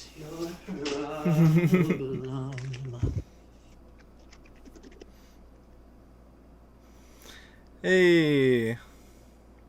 We got hey Nathan. You're a little lagged, but you're here. Alright, good. Let's see. Let's catch up on the chat for a second. What do you mean, where's your Novi logo? I don't know. Novi logo is on the bottom left of the screen. You inspired us all to have to pee, Lex. You know, Congratulations. I am an inspiration. Nothing else. Truly. What would we do without you? Your Novi icon? Oh. That's because you're not a subscriber. Nathan. Okay. See if you hover over the N next to the name, it says how many months subscriber. You didn't get a gifted sub last time I dropped a sub bomb, so no, don't leave. Nathan's like, fuck this, I'm out. You're a moderator, you can't quit yet. So your question, what's being concealed here? Yeah. Wait. Mm-hmm. So as Harry kind of opens this door, it kind of goes down into what you would assume is kind of like a storage basement. As you're kind of like listening in and trying to like look down and get a clear sense of what's in there, you can hear some sort of chanting coming from this stairway. I never liked chanting. You can probably you can tell that because you're listening out, you can hear this, but kind of no one else has heard it yet. Yeah. So I'm gonna give Kiana a look. Sabine gives Kiana just like. okay. So I'm going to like obviously. Okay. Okay. So Kian is gonna come up and be with Sabine for a moment, so he would hear it. I would like to take my disguise off so that I can shapeshift. Yep. And kind of investigate what's happening without drawing a lot of attention to myself. So you kind of take this earring off, and for a second, Milton, you see the person you would have known as Kian for a fairly long time turn into a Naga. So it kind of like melts away, and you see like a reptilian brow, forward-facing, predatory, slit reptilian pupils. Still a largely human mouth, but it's wider than it should be. And there's like a dusting of scales. My hair, like I don't have hair anymore. It's just like scales down my back, and like scales down my shoulders, and a tail. And I only hold that form for a second. You see Tanya kind of look at you for a second before going like... And I only hold that for a second before I shift into a medium-sized snake and like slither my way down the stairwell. Yeah, as you kind of do this, like as Tanya does the whole kind of like giving you the drop your fucking disguise, but it's fine, it's been worse, kind of like you can feel all of that coming off. She kind of like ushers everyone into the door, like into this like little alcove above where this before the stairs cuts to the ground, just like slams the door behind him. So it's like reckless fucking... It's Tanya's turn for a little side hug from Sabine. Just like, it's okay, we got this, it's okay. So as you kind of slink down these stairs, they feel a lot longer than they look. For the rest, like as you kind of head down these stairs, you're looking down and you can see the floor, like as you're going down, and looks like it will take you maybe 10 seconds or so to get down these stairs, but you're going down for about a minute before you reach the bottom. And as you do, you kind of slink through what is kind of a fairly wide open underground storage area. There's like different like sections put off in like different cages for different shops. So one will have like the Keysmith's logo on it with like boxes inside of there. The other will have like another caged off area with like the tailor's logo, and like there's clearly spaces designated for each store here. However, that's not what catches your eye. Or my tongue.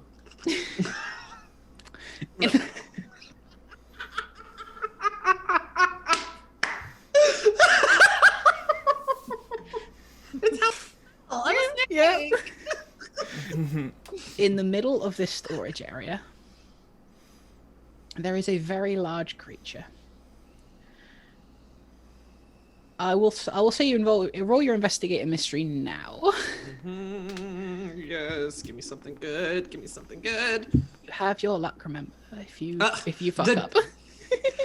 So the app that I'm using has little digital dice. They landed on top of each other. I don't Roll know. again. Get some dice. Right, I have physical dice, but they don't roll well on this table that I'm using. It's a card table, so it has a pleather top to it. I got a 7, but I'm gonna 7. use my luck and turn it into a 12 because I still 12. have 2 luck. So you get 2 questions out of that list. Okay. I am going to say, what the fuck am I looking at? What is this? What sort of creature So is one this? one of your questions, what creature is it? As you kind of slither down and find a kind of box, maybe a box or a crate to sort of hide behind and look out, because as soon as you see this big fucking thing, that's what your reptile brain goes, danger, and kind of sneaks behind a box. You look over and it has almost what looks like the body of a dragon, but with skin sort of the texture and the color of a plucked chicken. Hideous. The head, kind of, where the neck still turns into the head, it's a very long, elongated sort of neck that's curled around it and ends in what looks like a beak with a large eye in the center of its head and a set of scales. Well, like a dorsal fin of a fish kind of going all the way down its body. Okay. Out of the beak, you can see it's kind of resting on a lot of tentacles that are kind of hiding a smaller beak in its mouth. You can probably guess, like an octopus. You've heard the legends of this creature. This is a Snallygaster. This is not just a village destroyer. This is a city destroyer.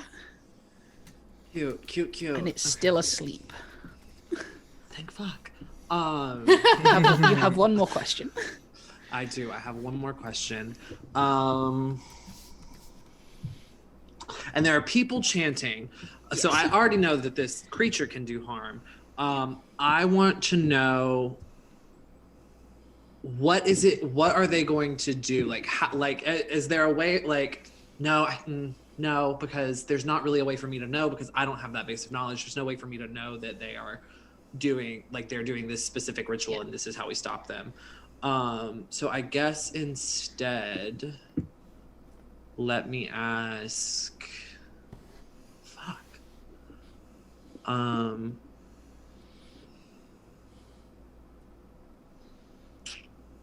Well, it took me a minute to get down there as opposed to the 10 seconds it should have. So clearly there's some kind of temporal magic going on here. So what is that about? So what's hidden there? What is being concealed here, just in general?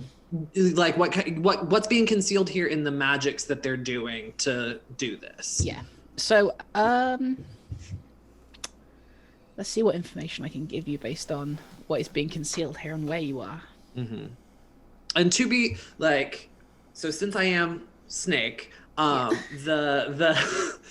tongue and my senses, I don't only physically see, I can see the heat spectrum, the ultraviolet spectrum. So there are roughly about 6 people here. You can see on the floor around this thing is a 7-pointed star, kind of drawn in blood. As you kind of think up to the staircase, you can only assume there's some sort of ward or something to maybe discourage people from going down if they found it, or maybe you passed through a illusion of some kind. I think that's what you get with what is being concealed here, aside from the Snallygaster itself, which is now in the middle. Yeah. Right. Okay. Fuck. All right. So I am going to have to like slink away Yeah. and kind of slink back up the stairs so that I can get to Sabine and the rest of them and relay what's happening. So yeah, I do that. So I come back up the stairs and I slither right underneath the door that Tanya closed, and I like morph back. It's a fucking Snalligaster. They are all in like inside the corridor at this point, so they are at the top of the staircase. Okay, cool. It's a fucking. He's like whispering so as not to be Yeah. heard because he's not sure how strong that charm is and like whether or not they can hear what's going on outside. It's a fucking Snalligaster. They're trying to raise a city destroyer. Tana just like lowers her sunglasses, and you've never seen her do this before. And you see like a very slight yellow glow to her pupils. She's like, You're fucking kidding me. You're fucking kidding me. One of those here? I don't even know where they fucking got it. I thought they were a myth or extinct. This sounds like a much bigger problem than we thought. It's still asleep. I don't think they were able to get all the sacrifices that they needed. Fuck. This, I am just going to say, feels a lot like a trap to lure us so that they can complete the sacrifices with us. If they don't use us, they'll just use someone else. They have to be stopped. I agree. I'm just saying we should go prepared for the fact that this is probably a trap. Harry kind of chimes up and goes, well, if it's still asleep, we could fuck it up now. Have you ever seen one of these things before? No. I just Do did. you know how big? How big was it? Like, did I perceive like it's like how big? I don't remember if you told me that. In terms of like size, 30 feet. From tip to tail. 30, Got it. 30 feet from tip to tail, like 6-7 foot wide. Okay. Yeah, so in Naga form, Kian, like, he sits up from like where he touches the floor to the top of his head. He usually sits at about like hovering in between like 6'2", but like from tip to tail, he's probably like 7 feet long, but not long enough to completely wrap around that thing. So that's fun. Anyway, I just saw the thing. It's about 30 feet long from tip to tail. It's still asleep and it looks like a fucking plucked chicken, but there's 6 of them bastards that I could see chanting around it. I don't know what they're doing, but we got to stop it. Tanya speaks. She goes, well, if it wakes up, it's probably going to eat the 6 of them. So The final sacrifices that it needs, maybe. I don't have a fucking clue here. The way I see this now, we can do this one of 2 ways. We go for it now. And there's things I can do.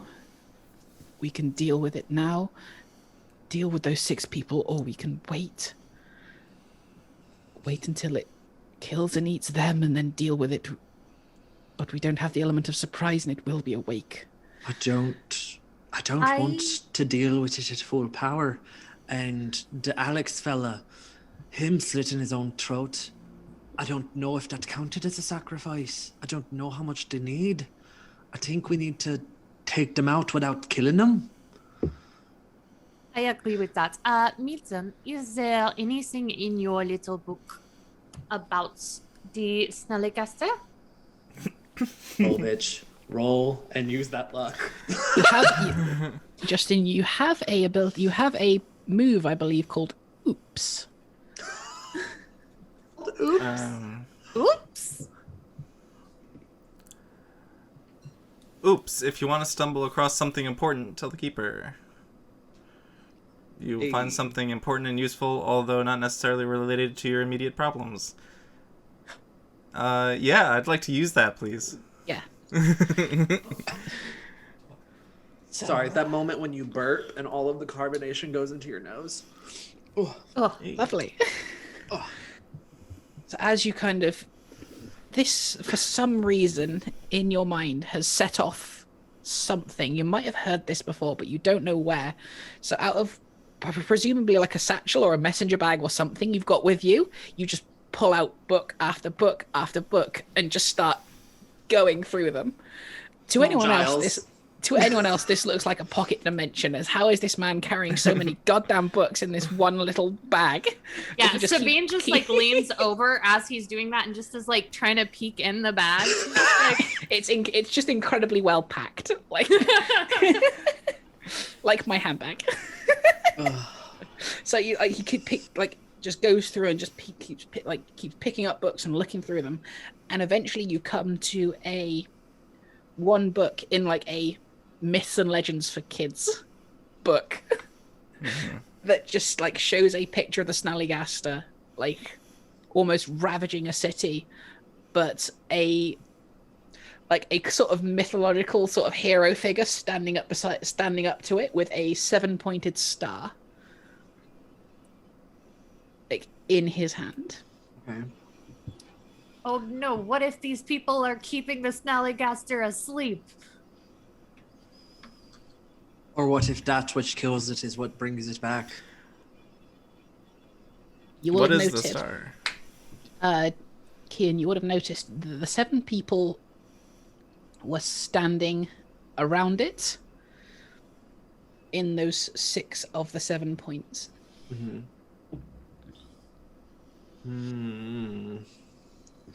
What? Okay, so now we need to fucking read this fucking book and figure out what that goddamn star is. What does it say about it? Like this book is it's presented very much in a way that it's a kid's book, so it's Right. very much kind of not really bringing across a lot of technical details, Okay. but it will say that the hero had a shield with a 7-pointed star on, and the Snallygaster seems to like recoil from it or be hurt when the star touched it. Okay. This is in a lot more flowery language, like, oh, the great hero Galadriel used his shining shield of the 7-pointed star and placed it against the Snallygaster's horrible body, and it recoiled while it burned and shrieked. Okay. So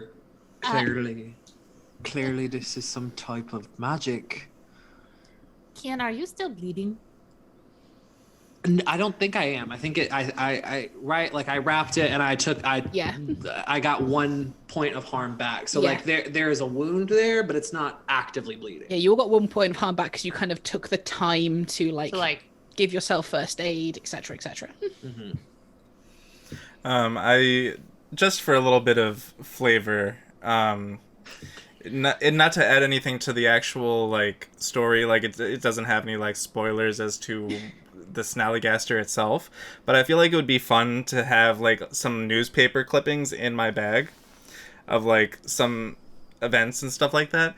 And one of those is a newspaper account from 1909 that describes encounters between local residents and a beast with enormous wings, a long pointed bill, claws like steel hooks, and an eye in the center of its forehead.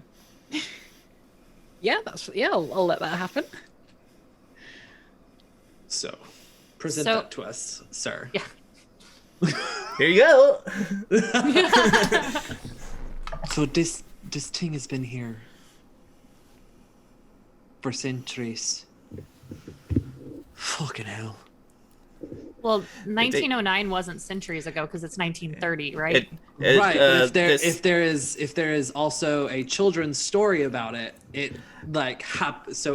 yeah. This account dates back. It says like the mythology of this dates back to the 18th century.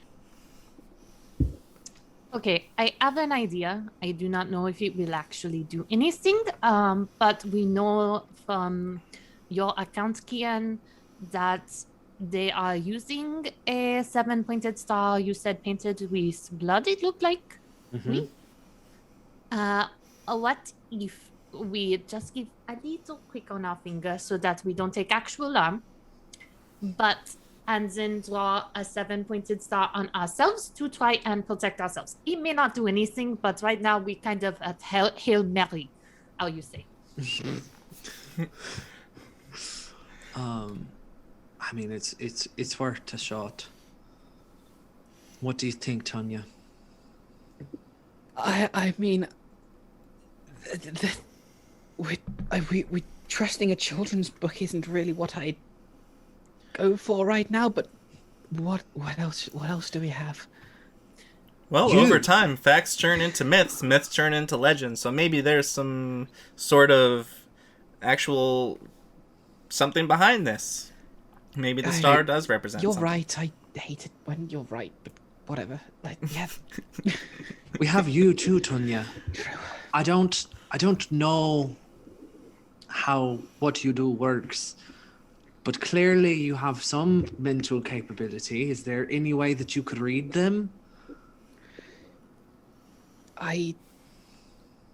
What I can do tends to be a bit more destructive. So if there's firepower needed, I can provide. Understood. Most likely will be. So Kian is gonna use his fangs since he's still a Naga at this. Yeah. He's just like, there's no point in me putting my Yeah. glamour back on. So he just uses one of his fangs and pricks his finger and draws a 7-point star on his forehead. Yeah, I'm gonna take my dagger and just poke my finger, do Yeah. the same thing, but on my chest area. I will say you don't have to take harm from this because that would be bullshit. That's why I was like, just a little prick, just enough, Just a little prick. just un petit. And I feel like Kian- one of us should, for him Yeah. to give him the monstrous blood on Milton. yeah. Yeah, and can you put it on my cricket bat too, please? Yes. So Kian, sorry about this. I know it's a little gross. And so he marks Milton's forehead and then marks his bat with the 7-pointed star. Nothing weird Tanya about kind of this. looks around at all the guests and goes, I've seen grimmer. To be honest, let's... What is a little bodily fluid between friends? Sabine, I love you. We don't all feel that way. Harry just bursts out laughing. And Tanya's just like, What you're gonna do is a succubus. And yes. so, Tanya, I know you're loath to do it, but I think we're gonna need a soul at full strength for this, if it comes to that. Yeah. He looks at Sabine and looks at her necklace and nods. Takes it off, puts it in Milton's bag because he doesn't carry a bag. She's just What does she look like? Paint us a picture. So Sabine is iridescent. So it almost looks like she, as the light hits her differently, she looks different in whatever light is hitting her. And so it almost kind of disguises a lot of things. So in certain lights, she looks more curvy because of the way that it's hitting different things. She does have a tail. It comes to a little point, kind of like the very stereotypical, little devil tail sort of thing. Excellent. and like a little crown of horns. Nice. Does she have wings? Yes, and those are better. her only clothing in her natural form. Oh, yes. So like they'll like wrap around like a wrap dress, and those are the only clothing. We love that for her. Milton, this is the one and only time that this will happen. If you ever ask me again, I'll fucking bite you. Get on my back. It's the only ride you'll ever get. Oh! Jesus fucking Christ, Sabine. Okay. Oh. What? You just said. Milton's reaction. So Harry kind of looks around at you and goes, "Oh, looks like we're fucking doing this then." We're not running in with attack. We're just running in ready. If we need to know if they're keeping it asleep or if they're waking it up. Yeah, right. Smacks himself on the face a bit and starts to lead the way as he carefully starts to move down the stairs. Right, and Kian is right behind him with Milton. Like Milton's legs, I'm assuming, are like wrapped around him, and he's got like one hand on Kian's shoulder and the other hand holding the cricket bat. Just like, no. So you'll feel the same thing as Kian did the first time he went down these stairs. It looks like it would possibly only take about 10 seconds to actually walk down because it doesn't seem that deep. But as you walk for a full minute down these stairs and then eventually reach the bottom, Tanya's there waiting for you at the end. This doesn't seem to have affected her. She kind of looks back at it and goes, that ward was... You felt that, right? Yeah, All of you? it's fucking weird. It felt like they displaced it. It's in the wrong space. So yeah, I think that's what... I don't think we are in Cardiff Market anymore. All right, Toto. So you will all now see the same thing that Kian did. 6 people chanting stood along this... As well, from where you're standing and what you're seeing, it looks incredibly weird. People are standing in 6 like different, completely unsymmetrical areas around it, but you see the Snallygaster in this space. And The it's fucking people huge. that we see, are they monstrous? Are they... Can we tell? They are wearing like kind of very loosely fitted and like robes. Their hoods are pulled down, and each of them, from what you can see, has this symbol that you saw on these little like tokens on coins, kind of just painted on the robes on the front. Wait, well, they're so unflattering.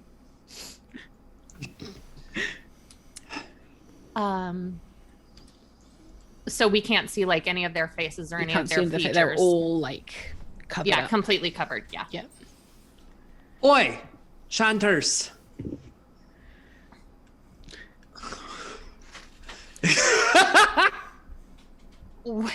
This is like the opposite of D&D decision paralysis, isn't it? Like, It's complete opposite, and I'm here for it. yeah.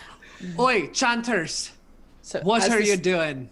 As this happens, all of them turn to you. One of them steps off of the points of this star, and you see the eye of the Snallygaster. Awake. It kind of doesn't step to a foot yet, but the person that stepped off of the star, it just bites and almost like stretches it in half as it just swallows it, turns to look to the others, and starts doing the same thing. Oh, melt. Not what I want to. What are you all doing? So, Praying. how thick is this bitch's neck?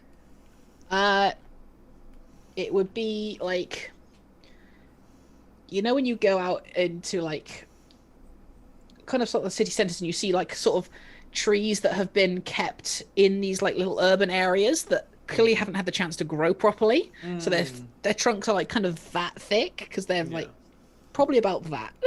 Okay. Thick neck. Thick neck, but not too thick for me to wrap around. Yeah, if you wanted to. Yeah, so I want Kian to kind of like he's gonna turn to Milton, hold on tight, and he's gonna kind of spring with all his like snakely striking prowess and kind of try to spring onto and wrap around motherfucker's neck. Yeah, I wouldn't make you roll for that. As I was gonna say, as Kian is trying to do that, I was gonna try and distract him. But if you're just gonna give it to him, I mean, you could have made me roll because I rolled and I made a 12. So yeah, it's like I could have made you roll, but I think because like you described how you're doing it and it's distracted anyway, I think you can just have it happen because you wrap yourself around it as it's still just going after these cultists, and there's 3 of them left now. The rest are either like in half on the floor, just bitten where it may have not liked the taste of that one particularly, or swallowed whole. Yeah. So I wrap myself around its neck and I constrict to it. Even if I can't suffocate it, I want it to not be able to swallow anything else. Yeah. What can I make you roll for this? Because this is a that's a hard one. Yeah. while you're doing that, I'm just going to go ahead and let you know while you're looking that up that Sabine is basically like kind of going through the corpses, as shitty as that sounds, to see if there's any information in their pockets. I'll say investigate mystery on that one. And I'll say, Kian, roll me a act under pressure. Oh, okay. Ooh. All right. Because this is something hard you're trying to do while it's kind of still sort of half flailing around. And... Yeah. So let's see here. Roll under pressure. I'm looking for the specs on that. What do I roll? Cool. Plus cool. Yep. All right. What is my cool factor? 1. Okay. All right. Come on. You just gave me a 12. We have 2 luck, right? Yes. I'm going to go ahead and use my second luck for that. Nice. So you are now... That is an 11. That is an 11. 11? Nice. Yes! So with that act under pressure, you do what you set out to do. So you kind of like you grab on and you start constricting it. Milton, act under pressure for me to hold on. Poor Milton! So, 2 questions on investigate mystery. Oh, yes. So I'm looking in their pockets to see if I can figure out what happened here. As in, like, what were they doing? Yeah, like, what were they doing? If there's anything with the chant that, you know, we can... Whether they were trying to keep it asleep. Yep. And then... What was their ultimate plan? What were they going to do? Yeah, so... I say with kind of like the information, the contextual information that you have while you're rooting around their bodies, all of them have either like a small trinket or like a necklace or like a kind of forged thing of a 7-pointed star. So you can tell from what was happening here and kind of looking around and seeing what it's doing right now, they were probably trying to like wake it up and stepping off of the star that was kind of keeping it in and asleep. Now that you've kind of noticed it and you've seen all these 7-pointed stars in the book and like all of them carrying one, you can probably tell they were waking it up, and you can also tell they were probably going to set it free. Milton, what was your act under pressure on? Okay, so can I... All right. What happened? If this is good enough for you, can I do something as well? Because Yeah, go ahead. too got an 11, but I -1 cool, so I have a 10.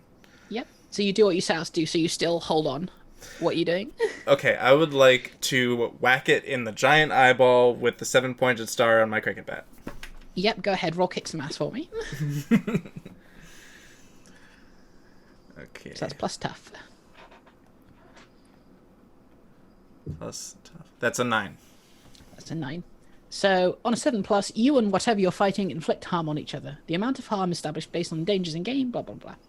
So as you kind of bring this cricket bat down on its eye, it makes this awful kind of like sound, almost sounds like a bird being slaughtered.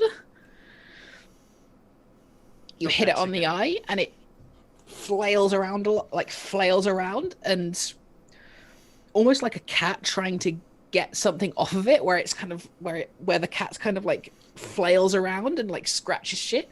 It uses its neck and slams you into the ground. Both you and Kian take a harm. Ooh. Am I still holding on? Yes, Okay, cool. because you got act under pressure to. You both did well on your act under pressure. And I'm still somewhat holding on as Yeah. well? Oh, man. So Okay. with that, Yep. I am going to, with all of my considerable strength in my unholy strength and my jaws, I am going to bite its neck. Yep. So roll me kick some ass. As you are doing this, Tanya will have stepped up and like kind of moved over to one of the bodies that hasn't been crushed or eaten. Basically, she goes over to one of the ones that's been like eviscerated, looks up at it and goes, "Keep it distracted. I'll work on something." Okay. So that is an 11, but with 11, my unholy strength, I get a +3. So that is a 14. Yeah. So you choose one extra effect. You gain the advantage. You inflict terrible harm. You suffer less harm, or you force them where you want them. I inflict terrible harm. Yeah. So how much harm do you deal to it? Let me see. How do I? My bite usually inflicts 3 harm immediately. Yeah. So that's 4 harm. Nice. Yes. So you bring out your fangs and just sink into like the muscly flesh of its neck. It tastes disgusting. But you just stick in and kind of wrench around a bit to just tear and like get rid of the flesh. Again, it kind of shakes around trying to get you off and slams you into the ground. You take 2 harm from that because you are now being just flung around and slammed. Yeah. So that puts me at 4 harm altogether. Oof. Harry at this point will come up and he's kind of like looking at all this, kind of not really knowing too much to what to do, and kind of just, "Hey, you big fucker, come on," and starts trying to like Harry! distract it and move it around. Is Harry a human? Yes. Oh, poor squishy Harry. Oh no! And the Snallygaster, kind of seeing this, has now dealt with all the cultists, sees Harry kind of trying to distract it and just goes for a bite. Is What there- are people doing? Any I'm way I can going intercept to- that? Is there any way I could intercept that and like shut my Milton probably cricket's back? not, because you're kind of on like constricted. Okay. You'd have to like get off and move around. Never mind. I was gonna say, like, shove the cricket bat in its beak. I was gonna do that, yeah. Sabine is going to, as he's starting to lunge, take one of the, or several, as many as she can grab quickly of the 7-star like things. Yeah. And fly up and try to jam them in the wounds on his, inside the wounds of his neck Okay. Yeah. from the Naga bite. As this is happening, like Harry takes the Snallygaster kind of comes round and just clamps its jaws around Harry's torso, and he is now like actively fighting this. You use this opportunity to like gather all these up, fly up and jam these all in, and it shrieks. It's like as all these stars are kind of forced into these wounds, it just starts flailing and smashing around, making this unholy noise. It will, however, like kind of swish around with its tail, and it'll smack you, kind of knocking you out of the air, and you'll take 2 harm. Okay. I have at this point released its throat because I can't do anything more on its throat, so I release it from there, and I want to slash at its underside with my claws. Yep. So that'll be another kick some ass roll. And kind of as you're doing this, you'll see Tanya's hand kind of glow red. And would anyone be listening to what she's saying or doing? Or are you kind of all occupied? If she is saying it at a, reasonable volume, I'm going to hear her 100%. So, because I like Kian tries to keep a look around his surroundings. Yeah, so you won't hear the kind of words she's saying, so to speak, but you'll see her kind of like clap her hands together, kind of like that, almost as if she's praying, but it looks more ritualistic. Okay. As she starts starting some sort of a incantation or chant or something. I need everyone in the room who can hear to roll me act under pressure. Okay. The roll that I got for my claws was a 10 plus my weird, which is a 13. Nice. So again, you get to choose an extra effect. Take less harm. I'm not trying to die right now. Take less harm. So as you kind of rake your claw along its underside, it again unholy shriek and just smacks at you, but you kind of manage to not take as much as you quickly dodge, and the claw just scrapes across you. You missed a fairly sizable hit, and you'll only take 1 harm from that. Okay. And so we're rolling act under pressure? Everyone roll act under pressure. I rolled a 10. 10? 7 minus 1 is 6. Mark experience. And I think that should level you up now, shouldn't it, Milton? I think I need 1 more. Yeah, I need 1 more. I rolled a 9 plus my 1 cool, so I have a 10.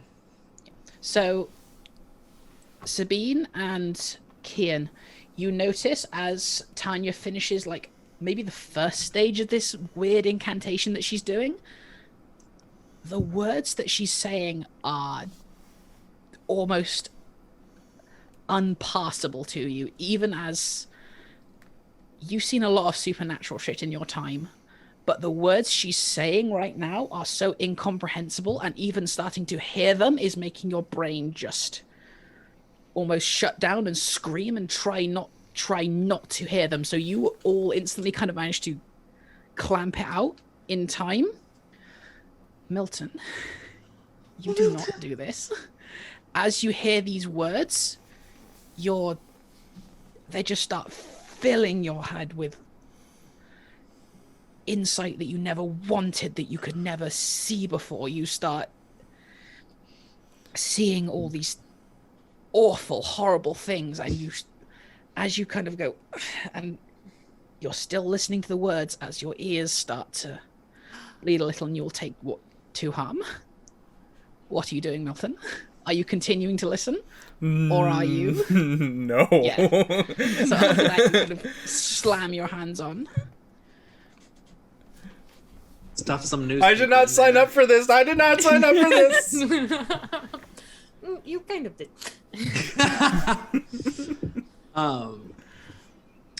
Does the son of a bitch still have Harry? Yes. It's still kind of... Oh no. What are you doing? What are you all I'm doing? gonna try to take my knife and try to pin its back foot into the floor if I can. Yeah, go ahead, roll, kick some ass. Shit. 7. 7? Yeah. Okay. What am I gonna do? Milton, your ears are bleeding on So the floor. as you slam this dagger into it, and kind of kicks out at you because you had its foot pinned and its tail is currently occupied. You will only take 1 harm as a claw slashes across you. I want to go over to Milton. Yeah. And like fish some of the newspaper out of his satchel and stuff it in my ears and stuff it in his ears so that we can move a little bit more freely. Yeah. Easy enough. You won't have to roll for that. Okay. And Milton, you will have to roll and act under pressure to allow this to happen. Because while these words are incomprehensible, alien, and actively causing your brain to shut down, they are also giving you a lot of visions and sights and insight that you've never seen before, but are really curious. So that's a 9 altogether. 9? Yep, that's fine. So as Kian comes up to you with these like newspaper clippings, you for a second your brain's like, no, but I want to hear it. I want to see all these things I've not been able to see before. Before you go, no, I'll die. And shove the newspapers into your ears. Nice. And so I shove that into his ears, and as loudly as I can speak, so I can speak over what he's hearing. Like, I instruct him, go to Tonya, get out of here. And I'm like trying to get him to where I want him to help Tanya if he can, but I don't want squishy human dead. Like, More than there already is. right. As at this point, you just hear it as the Snallygaster crunches, and Harry falls to the floor. Harry! No. Poor Harry. Go! I nod my head and I slowly back away. Slowly turns into a run. So Yeah. So at this point, looking over, you see Tanya kind of finish whatever fucked up chanting she was doing, put her hands together, and you see on the Snallygaster's body, almost kind of like, when you get a cut or something and it hits a vein? You see 7 veins kind of burst open on it in the shape of a 7-pointed star. Hey. And Tanya kind of just falls to her one knee and just goes, I can fucking finish it. I can't do anymore. Gonna go for one of those veins. Right. So Kian is going to grab his dagger and launch himself onto the other flank. Yeah. And is going to attempt carving that shit in him as well. Yeah. So Make me a kick some ass roll. Both of you, whoever's Yeah, I doing am this. leaving my dagger in his foot to try and keep him a little bit pinned, but I'm gonna try and bite. Use my teepees. Yes. So that's a 13. Nice.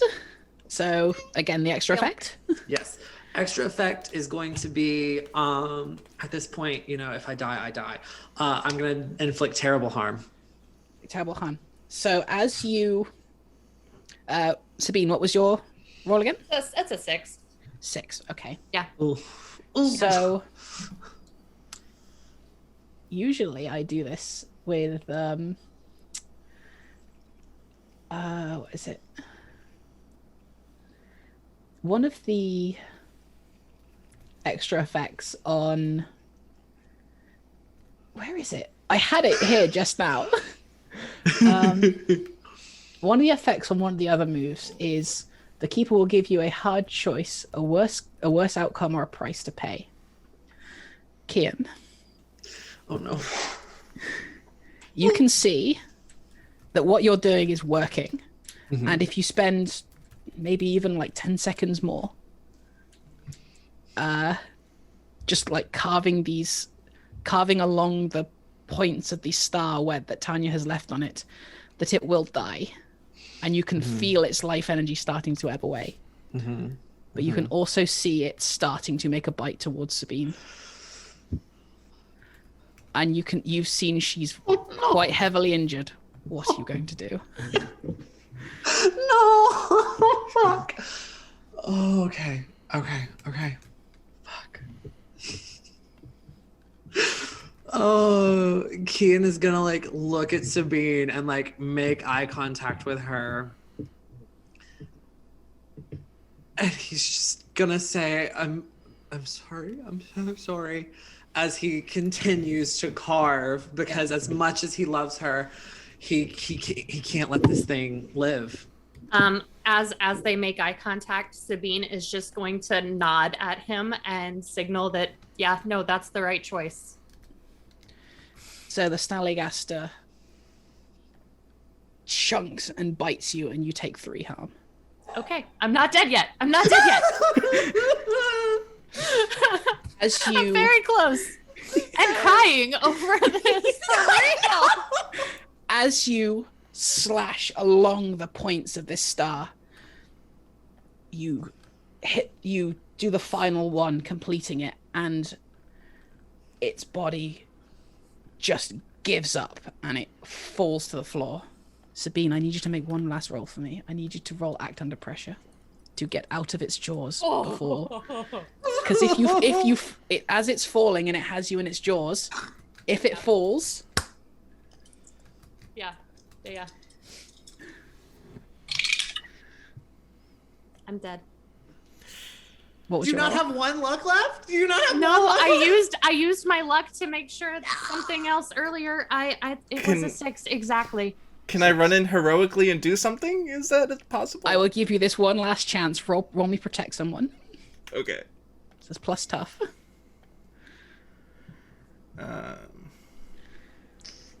What's my tough? That is a 10. That's a 10. So you'll watch as Milton sees this bite happen and kind of very heroically runs up to the beak, kind of forces it open. Not even a second as it hits the ground, Sabine kind of tumbles out and the beak snaps shut on Milton's arm. You'll take 4 harm.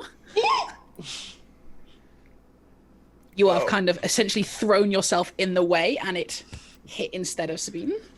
I take 4 harm. 4 harm. Actually, hang on. You have the 7-pointed star on you, don't you? Yes. Yeah, on it's your- on his forehead. Yeah. So you will take 3 harm. Okay, that's 1 check mark away. Okay. You need medical attention. Yeah, I think we all I do am at this also point. 1 check mark away from death. So I'm like 2. Like we're all right there. Oh my god. As this happens, Tanya stands up, looks around, and she goes, "Thank you all. We need to burn this thing." Ian rushes over to Sabine and Milton and kind of like wraps them in his tail and like pulls them close to him. We need to get them some fucking medical attention. Yes. Call someone. And she like puts her finger to the earring and just starts talking. You can't even make out what she's saying. She's definitely talking, but you can't understand what she's saying. Kian's not even worried about that. He's petting Sabine's hair and he's just like thanking Milton and he's just beside himself. As she does that, she finishes over. She goes, looks over, and you've all saved this city, but it's not going to be safe for any of you anymore. Listen, I'm going to have to move my operation out of this city now that this is here. I can help you all get out. Give me a week. I can do something about the wounds now. And she steps over and she starts another sort of incantation. Are you listening into what the incantation is this time, or are you? I mean, La la la la la. probably not. Yeah, so you'll see her start to do this incantation that lasts a few minutes. But as she does it, she places a hand on each of you, and you will all heal 1 harm each. And you will take off the unstable part, so you will not actively be dying. Okay, cool. Someone's on their way. Jesus, Mary, and Joseph. Thank you all. Like I said, we can't be in this city anymore. I'm gonna have to start moving people out. We'll go wherever. I don't care. I'm just glad they're all right. Yeah. Thank you, Tanya. Thank you lot. And that's where we will end. Citysides, Cardiff. Hey! Look at that fucking timing, though. 3 minutes left in this With spot. 3 minutes to spare. Yeah. Oh That was my god. awesome. Thank you all to my players, and that is... You'll see Tanya Barrows in Mountainsides when it launches, and we've got that all sorted. This is a snippet of her life, and this is now canon in the backstory of the main game. Canon! Add it to the Yes. wiki! Oh my god. That was so fun. That was so fun. Was. I'm not going to tell you what your deductions were and weren't accurate. I'm going to leave you all in suspense. Oh my god. Nice. No. Thank you for creating this world, because it was No, fun. This was Thank incredible. This was so much fun. Oh my god. Crying over a character that I made up 3 hours ago was Like, fun. that was ridiculous. I'm out here like, no. Like, Yeah, that's Monster of the Week. It's my absolute favorite system, and I'm really glad I could share it with you and our lovely viewers today. yes, I hope everyone is super excited about it, and hopefully very soon we will be moving forward with a podcast version that takes place in this same universe. Yeah, it'll be so. This Citysides as a series is moments in the life of Tanya Barrows. This is like a snippet of her life and what is happening in 1930. The main one will take place in 2017 in a small fictional Scottish mountain town, and main name of the podcast, Mountainsides. Yes. We're very excited. We're very, very Amazing. excited. So yeah, thank you to all my players, and thank you to everyone that watches.